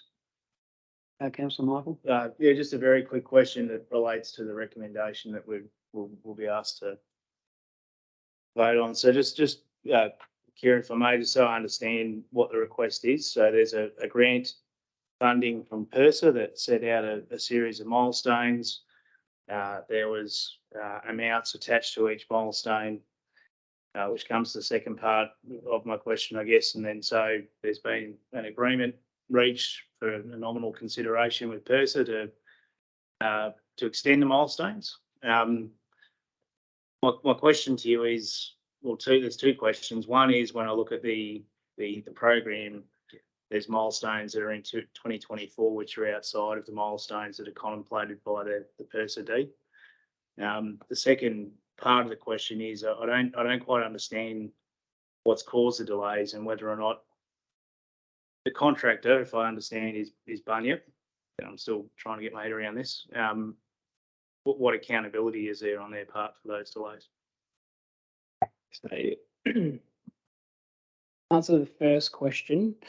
Sorry, but just repeat the first one again. Yes, really. First part of it was probably just an understanding. Oh, sorry, you have the program extended. Yep. So the program that was provided was, I guess, a rolled up high level version. So essentially there's 12-month defects, maintenance and liability periods for Bunyip's subcontractors embedded in that program. So essentially, I think there was a dot there that had the milestone completion dates around 11th of December.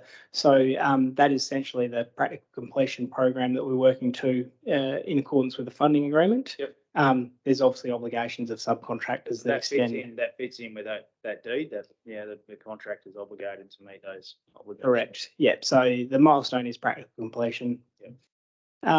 And the second point, in terms of the cause of the delays, essentially there was quite a late start to the project. So whilst the council made the decision to enter into agreements with Bunyip on the 5th of April, it's probably a couple of months in implementing and executing those agreements.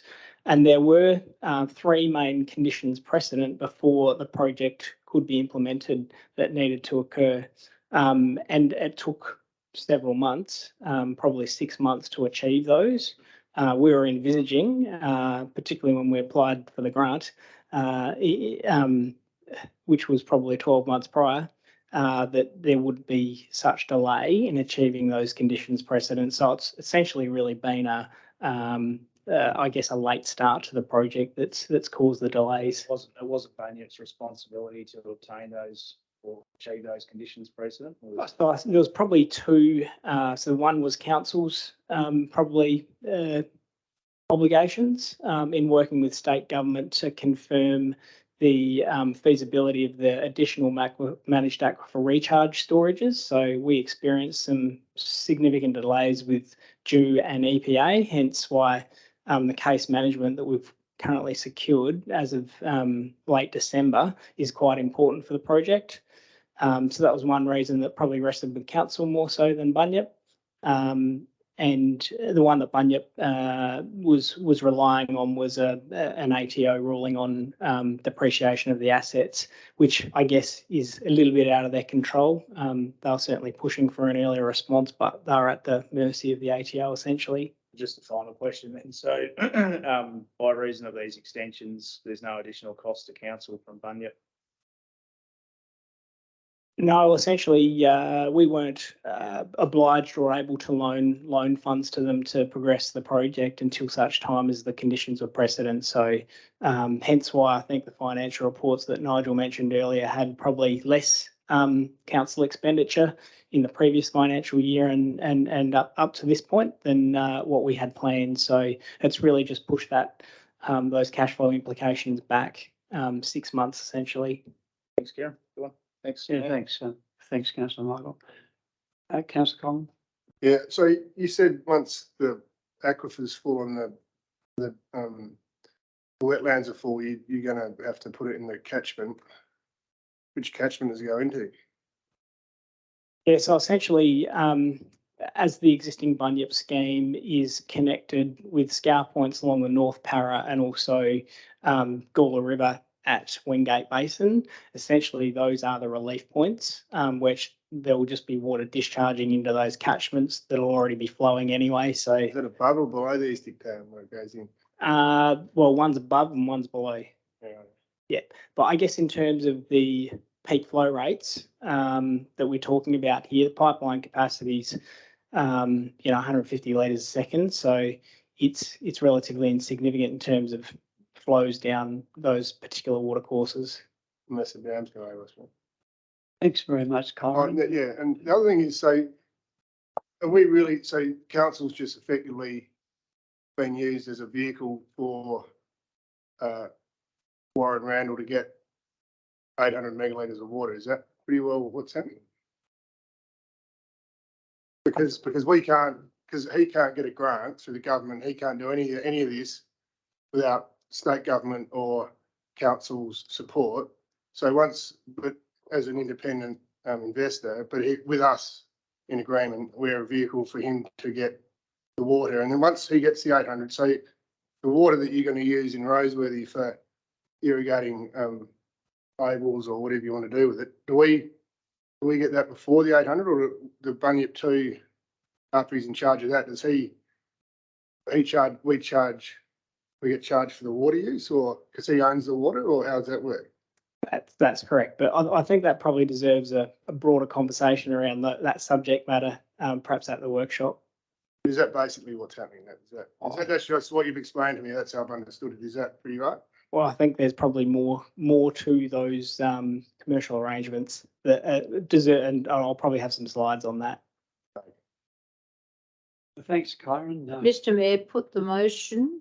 You like the motion, put your moving the motion. I'll recommend, and I'll move the motion. Okay. Would I have a seconder to this motion? Councillor Dean, are there any questions in relation to this that we haven't had before? Anyone want to speak against the motion? Councillor Simon? I have some questions, if I may still. So one of the delaying factors was the tax deductibility of the scheme assets. So I was just wondering, in case that this happens, if the ATO comes back and says it's not tax deductible, would that be an end to this project, or that would just make it a bit more costly for somebody or somebody else? I guess from the private partner's perspective, it would make it less financially favourable. I imagine it's still a reasonable project to pursue. That being said, there's a tax ruling in place, so I guess that's provides them with some certainty around that. Councillor Peters, did you have a question? I've got the motion on the table. It's been moved and seconded. Is any further questions? If not, I'll put the motion. All those in favour? Those against? Councillor Collins? All those in favour? Those against? The motion is carried. Thank you, councillors. I might seek leave of the meeting. We need to a break for our tea break under the conditions of what certain conditions. Well, I think the catering really is the condition. Would get leave of the meeting to break, say, for 20 minutes. Tea break for everybody, and we'll resume in 20 minutes' time. Or would you like a little bit longer than that? Now I need a mover and a seconder for that. And yeah, someone a second, Councillor Michael. All those in favour? Those against? We'll break for tea and 25 minutes max.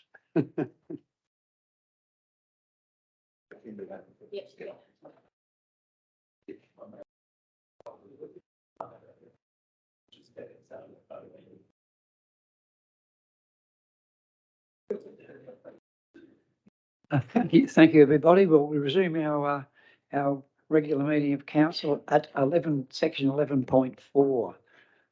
The Light and Adelaide Plains Economic Development Authority Regional Subsidiary Charter. A pretty straightforward recommendation, about halfway down the page, councillors. Are there any questions or comments? If not, we have a recommendation there. We're looking at page number 35.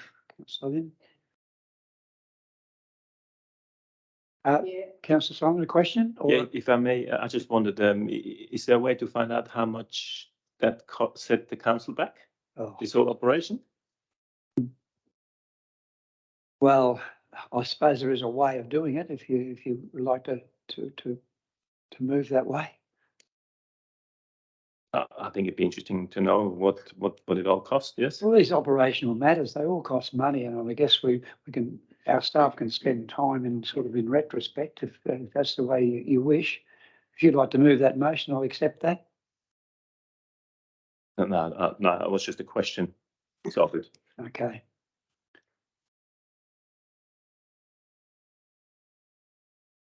Councillor Peter? Oh, thanks, Councillor Peter. Move Councillor Lynn, second Councillor Peter. The recommendation there that we resolve not to pursue the formation of the Economic Development Regional Subsidiary. I just, All those in favour? I've just got one question. Why, so this went on for 3 years Oh, well, instead of the history. So I think- I'm just, what I'm asking is why don't you ask the minister earlier on rather than pursuing it for 3 years and then, we did ask the minister early on. what's that? The minister was asked early on. Through the chair, a different minister. It was a different minister, yeah. Now, Jeff Brock's come in and he's addressing it. I think I've got that right, have I? Yeah, it was a different minister. Well, so the other minister was just slack and didn't reply. Is that? It was Through a the chair, liberal. with the caretaker mode of the March 2022 elections, basically the previous government Yeah. didn't respond, and then the matter was re-put and took a while to come through. So, but I think the minister has, I think, clearly articulated their position, and from I think from council's point of view, we acknowledge that and move on. Yeah, I moved the Yeah, recommendation. I get that. The question I'm asking, so you started pursuing this or you as a council started pursuing this 3 years ago, is that right? Yeah, under a Liberal government. I don't care what government was under. I'm just saying, we started doing it 3 years ago and then we applied to the minister 3 years ago, did we? No, Well, it wouldn't have been three.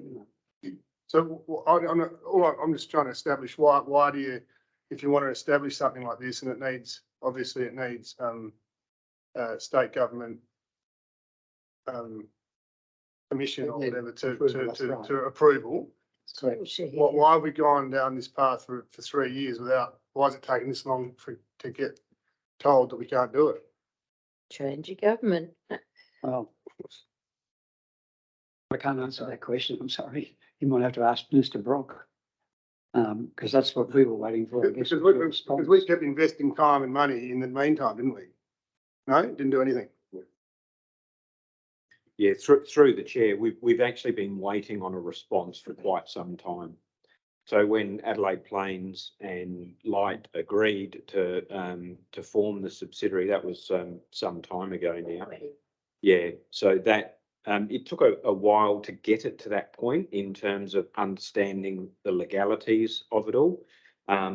And then obviously getting to a point where you're submitting to the minister requesting that that they actually allow a subsidiary to be established under the Act, and minister has, as I say, change of government, change of ministers, and some time lapsed. But yeah, we've got our answer now, and you know, I think the recommendation speaks for itself. So. Well, I have a mover and a seconder. No further questions. I'll put the motion. All those in favour? Those against, that's carried. Thanks, councillors. Another one we can write off at last. 11.5 is the submission to the planning system implementation review, and thanks so much, Craig, for your excellent body of work. A great report. Are there any questions in relation to this report, councillors? Yeah, just one question for me. Thanks, Mayor Bill, and thanks for the comprehensive report. Probably the main question I had was just in relation to the comments around car parking for the Roseworthy Township extension. My question is what discussions, if any, have been had either with the state government or Adelaide Metro in providing some form of additional public transportation capacity to Roseworthy to ameliorate that problem? Very good question.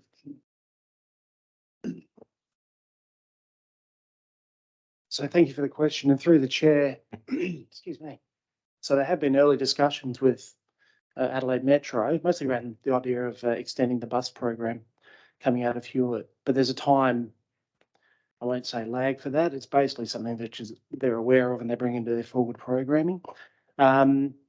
Unfortunately, I can't go into specifics on that. Simon Sheriff, who's the task force chair, Yes. led the early discussions in relation to that.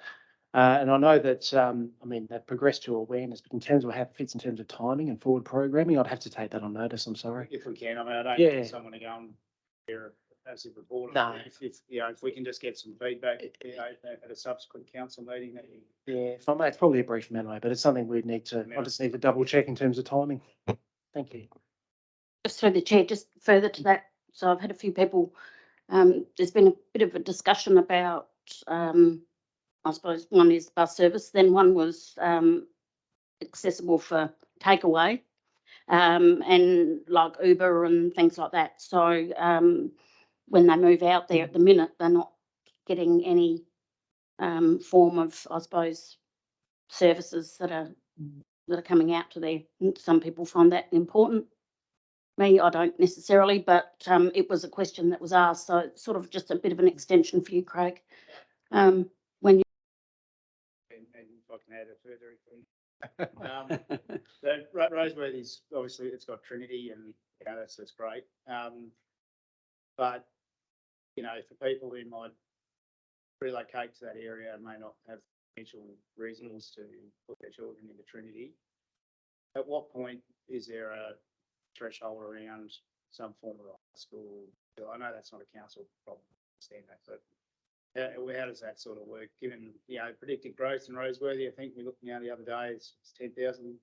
In this community generally. How does that feature in the plan? There's a couple of phases, if I may, through the chair in terms of programming for schools. So the Education Department is consulted at the planning policy change stage. So when the development plan amendment, as it was in the previous system, went through, there was consultation, particularly around the primary school.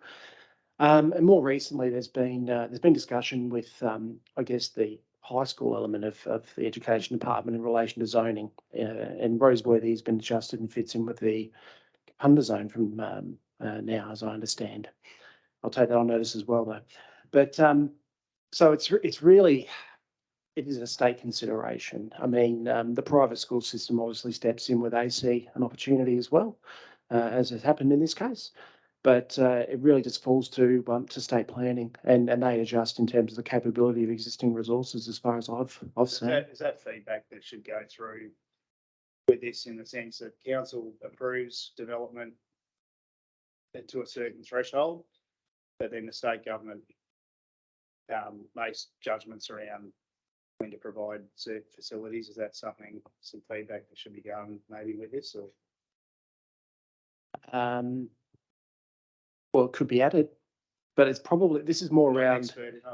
No, look, I tend to separate out individual development related considerations, if that makes sense. This is really talking about the system. And if there was a general system comment about, it's probably more of a question. I think you're asking about the alignment of development with other service following lag times and that sort of nature, which is going to be a case by case question built around what the capabilities are of an area, obviously, depending on its position and what's available around it.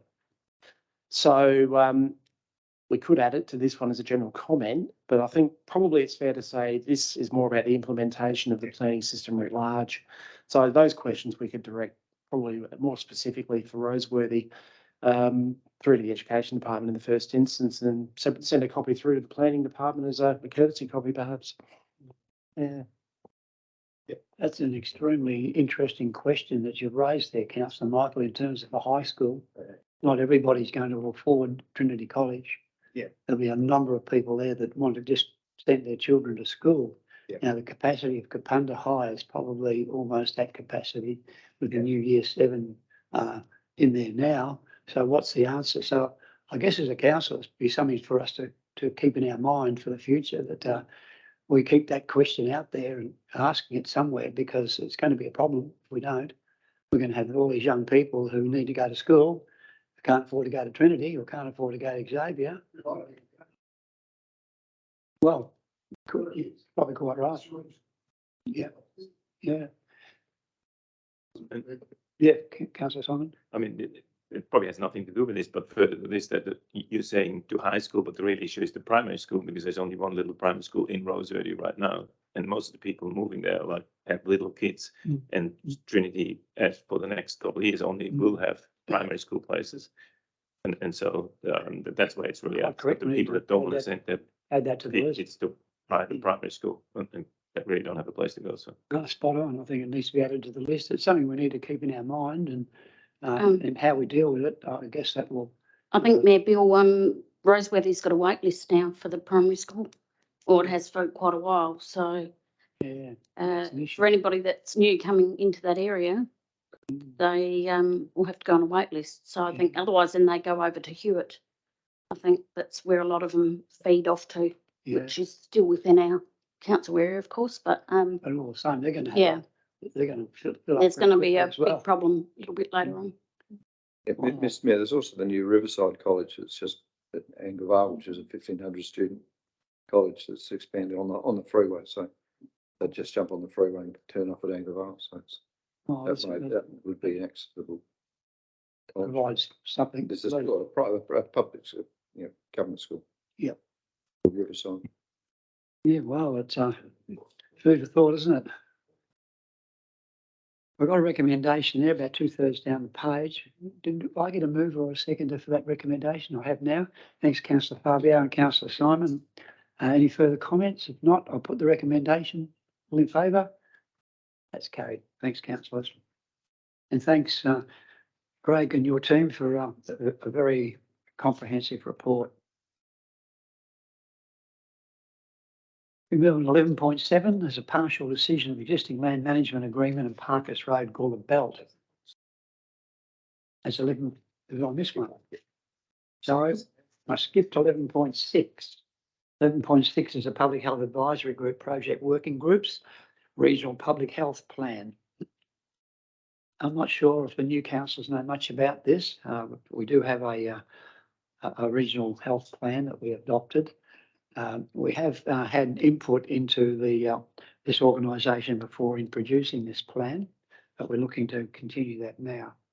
It's interesting that like council's been allocated transport, and that's really good because if you have read it all, Lorinda's, I don't know if she went down that track or not, but it's really good because that's one thing that we are lacking altogether. And if we're in charge, our council is in charge of working out transport issues. I think that's good. I don't know if she did that or not. Anyway, that's there, so it's part of it. I guess one of the things that we're looking for there, of course, is 2 councillors to be part of the working group. In the past, I've been to 1 or 2 of the meetings, and I think Councillor Bill, you were involved, and I think Craig at one stage, but I'm not sure if that's been our only involvement in the past. I've got a feeling it has been. So we'll be looking for a couple of councillors to fill these positions if someone feels inclined. I'm happy to put my hand up if there's no other. Councillor Michael? Yeah. Are there any other people interested in being on this working group health plan? Councillor Allison. I think you'll enjoy it. So they've come a long way down the track, so you've got something to work with now. You're not working with a blank page. Well, thank you for that. I've got 2 nominations. Are there any further questions in relation to this matter? I do have a question. Is Councillor Allison aware that she's just a proxy, or Yeah, it'd be a proxy if Councillor Michael can't be there.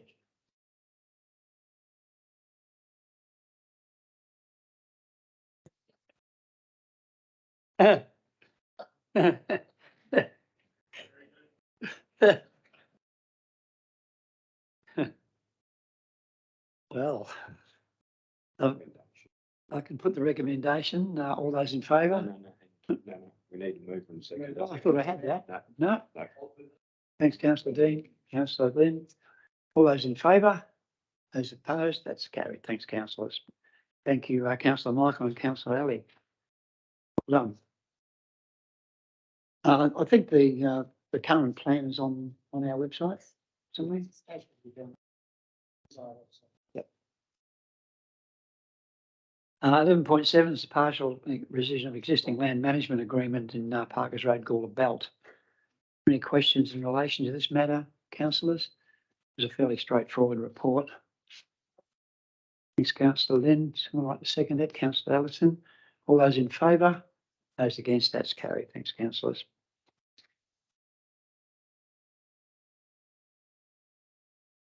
We've got the adoption of committee minutes. These are the minutes of the previous committees that need to be adopted by the council before the mayor has to sign off on them. Normally the chairs of those committees would have signed off on those, but of course now the committees don't exist. Regrettably, the mayor has to sign off on those as being true and correct. But I need someone to move that motion there that this happens. Thanks, Councillor Allison and Councillor Michael. Any comments or questions? Councillors we've reconfigured our committees, of course, as you know, and I think it's coming up somewhere. Just a quick question there, Bill, if it's not too late. So is there no infrastructure meeting held since the 2nd of March last year? That's possibly right. Okay. Councillor Peter? Yeah. A long time between drinks. And I wouldn't have a clue the reason why. Just through the chair, in March was when the program went up because of caretaker. It cut the time back to be able to have them, and as a rule, we wouldn't bring the committee together for minor reports. So there were matters that went to council. There wasn't enough to make it a worthwhile meeting. Good question, though. What's the Kapunda Community Design Study Strategic Maps? What's that?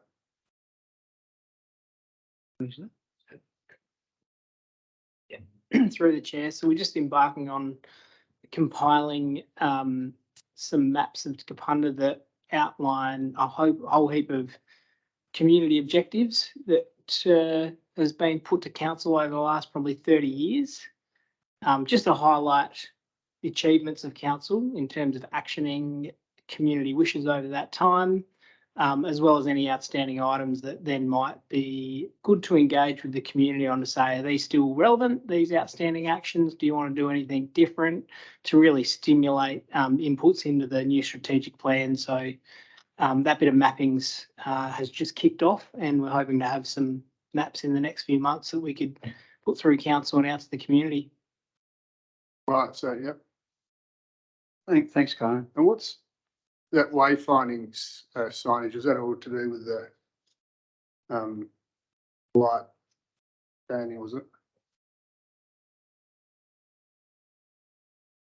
And the Roseworthy International Equine Centre, what's that? That's yeah, the Roseworthy Equine Centre is a university project. It's not a council project. Well, why is it in the Economic Development Medium-Term Program?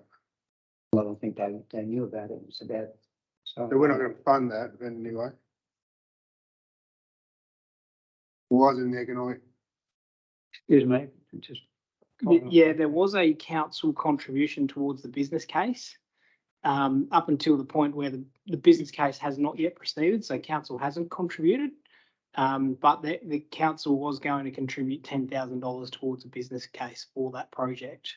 But now we're not going to. Well, the project's still on pause at this point in time because essentially being led by the RDA. However, University of Adelaide is a key stakeholder, and when COVID hit, they chose to place a pause on the project. Right, yeah. And what's the business hub? Investigation into a business case for a business hub. What's that? Through the chair, so that's just looking at various business hub models that I guess occur in other townships, other local governments, to investigate the needs of our communities and whether there'd be a business case that's worthwhile pursuing in some of our townships. So there's various different models, public ownership models, council-owned models, hybrids of those. Probably the two that are within or proximity of our region are over in the Barossa and at Gawler. So it does assist, I guess, local businesses, work from home businesses in particular, to still have a place that they could work out of. It's not necessarily their home, but not necessarily having to purchase a full premise if they're a sort of a sole operator type thing. It encourages collaboration amongst like-minded industries, so some of them could be curated around certain industries. That's what they're hoping to achieve in Gawler. So that's the intent behind the investigation. And I see the design of the Garden of Remembrance and also the upgrade of the main street, Mildred Street and South Terrace intersection upgrade. That we're looking to upgrade there, are we, that intersection? I'd have to take that one on notice. Well, that's what it says in the minutes here, so. Sorry, through the chair, were they infrastructure committee minutes for that particular? Economic development says medium-term program. I'm just reading off the list of the recommendation. So H on that. Dates back to June, honestly. Yeah, apologies. I'll have to take that one on notice. I'm sorry, I'm not able to answer that one off the top of my head.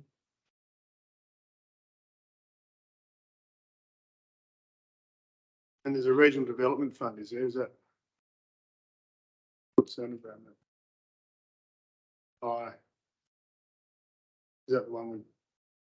Yeah, I think I'll probably take that one on notice as well. I'd have to refresh my mind back to that particular meeting last year.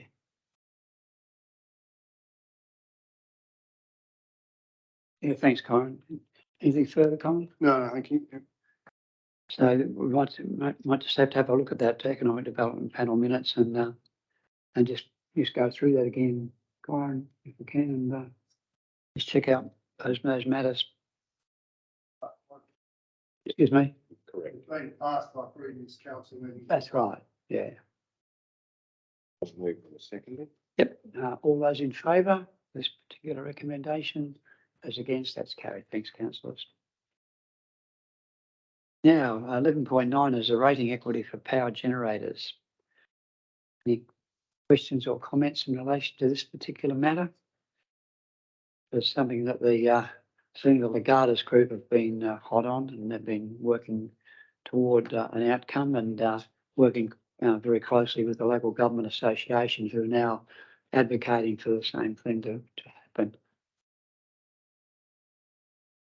Questions? Oh, sorry.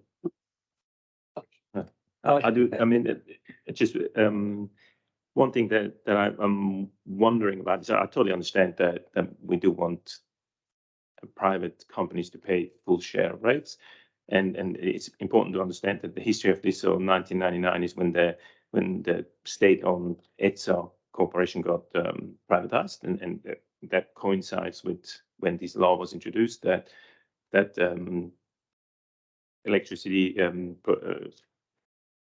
companies don't have to pay full council rate. So it is obviously the private interest made that happen, which I'm totally for changing that back so that they pay their normal rates. However, the one thing that I'm sort of a bit worried about, I mean, it doesn't make any difference because it's just a recommendation to the state government and they're going to do whatever. However, I'm just thinking it's important to understand that for new renewable energy and companies, they will use large parcels of land for whatever it is, wind or solar or pumped hydro or whatever they're trying to do. And it almost seems like a disincentive if they have to pay more rates now than all these polluting companies had to do up until now. It seems a bit unfair. So I just wonder if there is a way that we could say, yes, obviously traditional general energy generators would have to pay full rates, but maybe as an incentive, renewable energy generators could be left on the old thing. But I think that would be fair. But it just seems it would be disincentive, like the whole country is moving to renewable energy, and this would almost disincentivize that. It seems a bit sort of strange. Yeah, it's a fair question, but we probably can't have an each way bet. We've got to go one way or the other. We either agree with this and we slug these big multinational companies that can easily afford what we're asking, or what you say is correct. We don't want to have a disincentive either for renewables, but I think that would be very minor from where I sit. I think it'd be a very minor consideration by these companies that the rates and like businesses that we try and bring to our region, if the only way we're going to get them here is give them cheap rates, I don't know if we want them in the first place, because the rates in any business are a very minor part of the operation, generally speaking. So hopefully that they can pay their share like everybody else.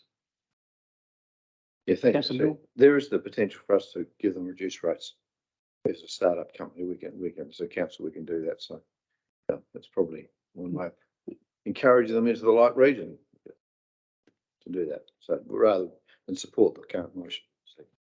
I've got a mover and a second. Is this trying to get money for the wind towers? Is it like, say, if you've got a wind farm on your place, you get paid a large amount of money, and is it so the landholder gets a different rate? No, I different think that rates. this rate is struck by the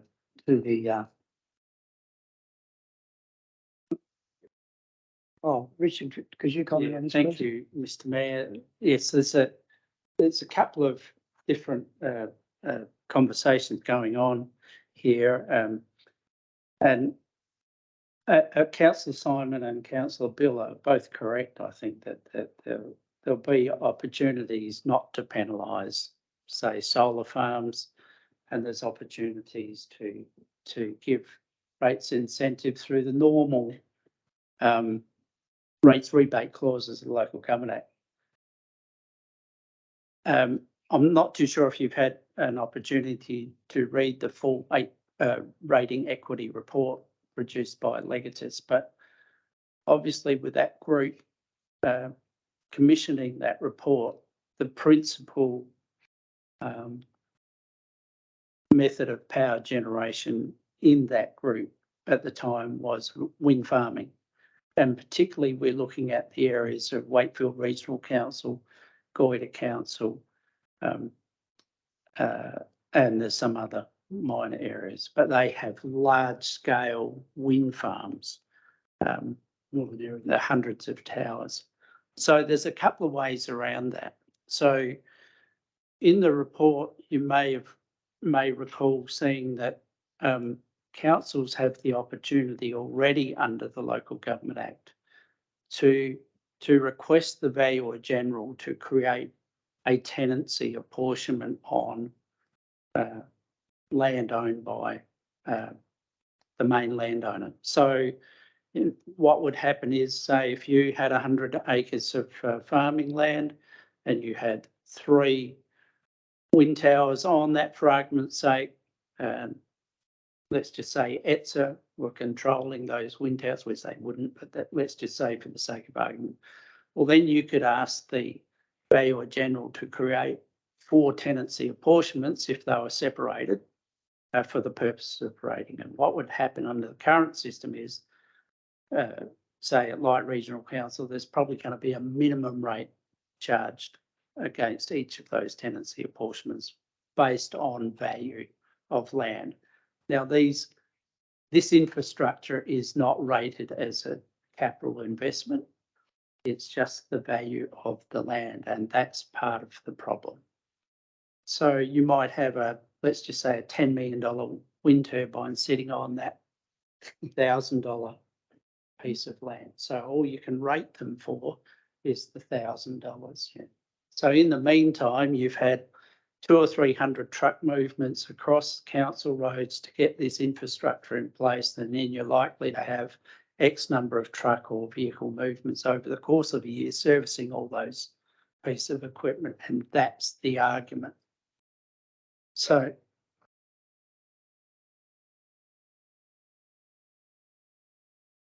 unless there's a tenancy apportionment created.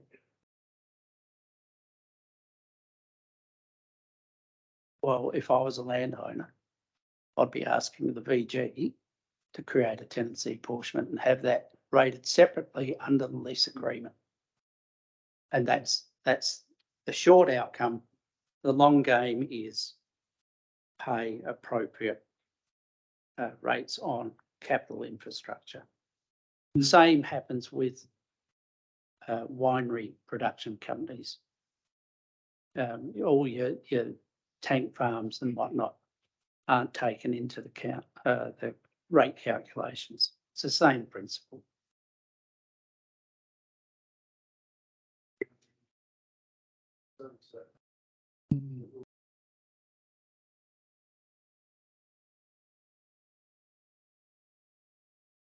Yeah, it's certainly a question, isn't it? So Richard, you're saying that the tank farms, winery tank farms are only rated on the land again? That's been the case for many years. Yeah. Thank you. Any further questions, councillors, comments? If not, would someone like to move this recommendation? Councillor Fabio, someone like to second this? Councillor Lind, any further discussion? If not, I'll put the recommendation. All those in favour? Those against? That's carried. Thank you, councillors.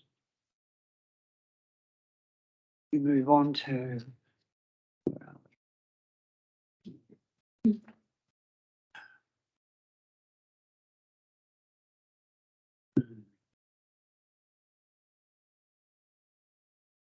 to 11.10, excluding community land status, A598 Maribel Road, Hamilton. This is a matter that dates back many years, and Move the recommendation, Mr. thanks very much, Councillor Bill. Would someone like to second that? Councillor Peter. Is there any discussion, councillors? I have some questions, if I may. Certainly. It says since 2013, a project to recover unpaid debt of 32 properties has seen all but 3 properties finalized. So which are the other 2 properties that haven't been finalized?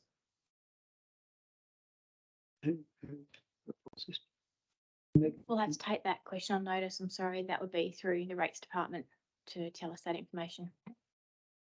Would this affect this particular motion tonight? No, this report is specifically for the exclusion of community land status for this one parcel. Thanks, Megan.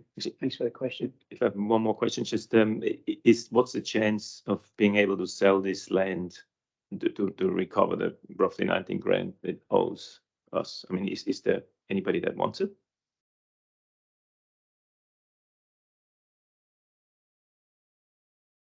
The neighbouring farmers, I would assume, would buy. Well, I have a mover, and did I have a mover and a seconder? I think I did. Yep. If there's no further questions, I'll put the recommendation. All those in favour, those against, that's carried. Thank you, councillor. Get that one out the road. Seems like it's been there forever. This is the deed of termination release of infrastructure agreement with RES Australia Limited, Power Road. Recommendation about halfway down the page. Are there any questions, councillors? It's probably a housekeeping matter, but councillor. That's one question there. Does Sunshot Developments has it anything to do with Ross Garnett's Sunshot Energy Company? Is that the same thing? Or? No? Not sure. It just says RES has been bought out by another organisation called Sunshot Developments. Just says Sunshot Investments. It's just that there's a Sunshot energy company that's owned by Ross Garnett, but yeah, no, that's all. To like to move the recommendation. Councillor Lind, Councillor Bill, further questions or comments?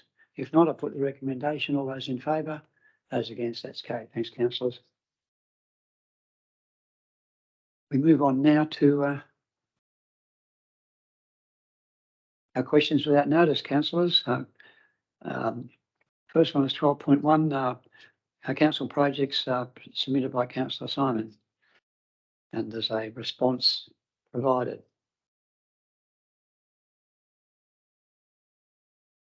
We move on now to questions without notice. Do we have any questions without notice at this point? No questions without notice. We have one question on notice, or notice of motion, pardon me, in relation to catering. It's 14.1 from Councillor Allison. And there's a motion a third of the way down the page. Any comments or questions in relation to this matter, councillors?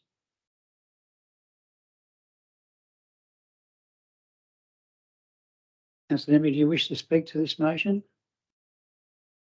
Yeah, I was just interested to get some feedback on what our cost is for having a meal. I'm not saying that you can't have one, but I'm just interested in knowing the cost and just a bit of background. Are the people local? Are we supporting our local catering company? Because chatting to them, I thought they told me they were from Tanunda, which that's, correct me if I'm wrong, that's Barossa Council. So, and is there a cheaper alternative? It's pretty lavish dinner. So yeah, I'm just interested for some information on that. Oh, I think it's fair questions.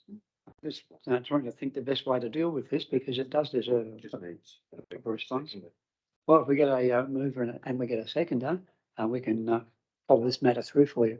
Can I move? You'd like to move that? Thank you. I need someone to second this particular motion. Councillor Collin, any further questions or comments? If not, I'll put the motion. All those in favour?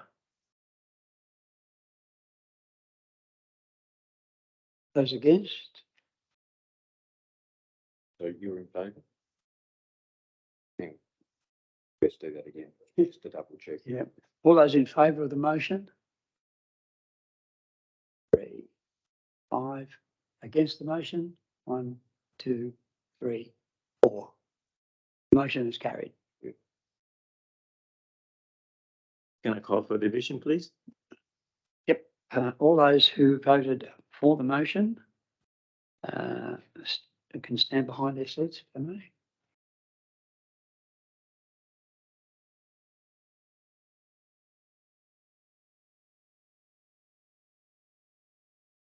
I'll put the motion again. All those in favour? Those against? That's right. We'll just get the names. Very well. Now they'll be recorded in the minutes.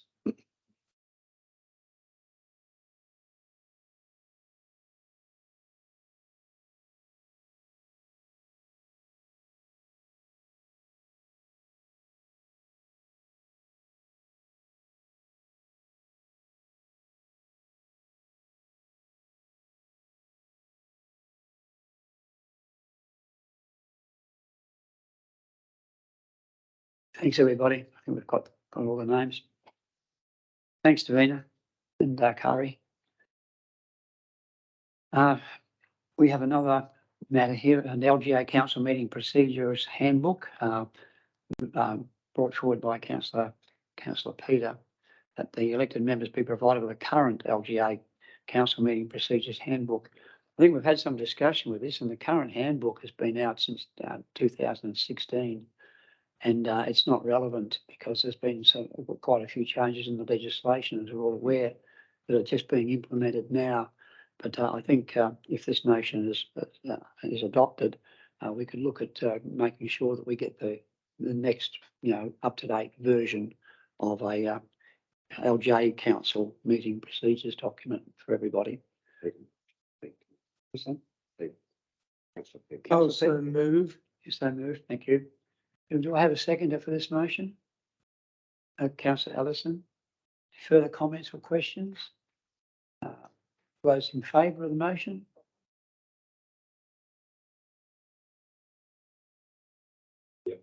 Yep.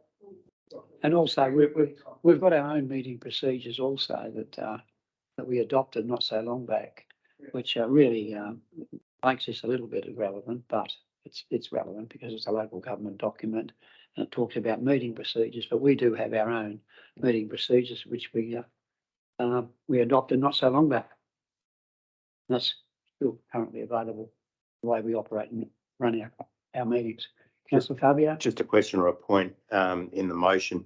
It doesn't state specifically whether we're talking about a hard copy or an electronic copy. No. So if there is one that's available online in electronic form, does that then not constitute a meeting procedures handbook? Well, the Access local to one. government council meeting procedures handbook is available online, but my point was it's dated and it'll be updated very shortly. You can look for it now, but I think you'll find it's 2016, which is quite old when you've got new legislation coming in. But it is available, so I'll take the point, Councillor Fabio. Yeah, through the chair, if anyone wishes for a hard copy, just an email to the governance email address and we'll arrange one. You happy with that, Councillor Peter? Yes. Yeah, all right. So withdraw this motion. No. You want to retain? Yeah, seconded. Okay, I've got a mover and a second. All those in favour? Those against? 4, 5, I think it is. I thought, it's carried. Motion's carried. We don't have motions without notice. We have nil this evening. We now move in.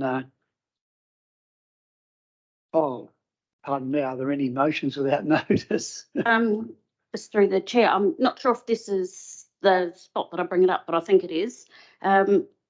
Just relating to tall grass fires. We had a fire in Gawler on the weekend. So I'm not quite sure if this is where I'm bringing it up or not. Is that right, Richard? Yeah, through the chair. If it's a motion, yes. If it's a question, no, we've already moved beyond that. So did I miss that? Did I? Oh, okay. I'll bring it up next time then. I'll make it a motion. Or just raise it with an officer if it's a compliance matter or. Yeah, well, it is something that needs to be looked at. I didn't hear, I missed when you said that. I think I was must have been doing something else. Talk to Brandon Elliott, he's very helpful. Yeah, I don't know who's in charge of fire prevention, so. Brandon Elliott would be your first contact from the fielding office. He's excellent, Elliott. He'll deal with that. Councillors, we now move into a confidential section. Do I have someone move that way that under the provisions of section 90 of the Act? Thanks, Councillor Simon and Councillor Michael. All those in favour?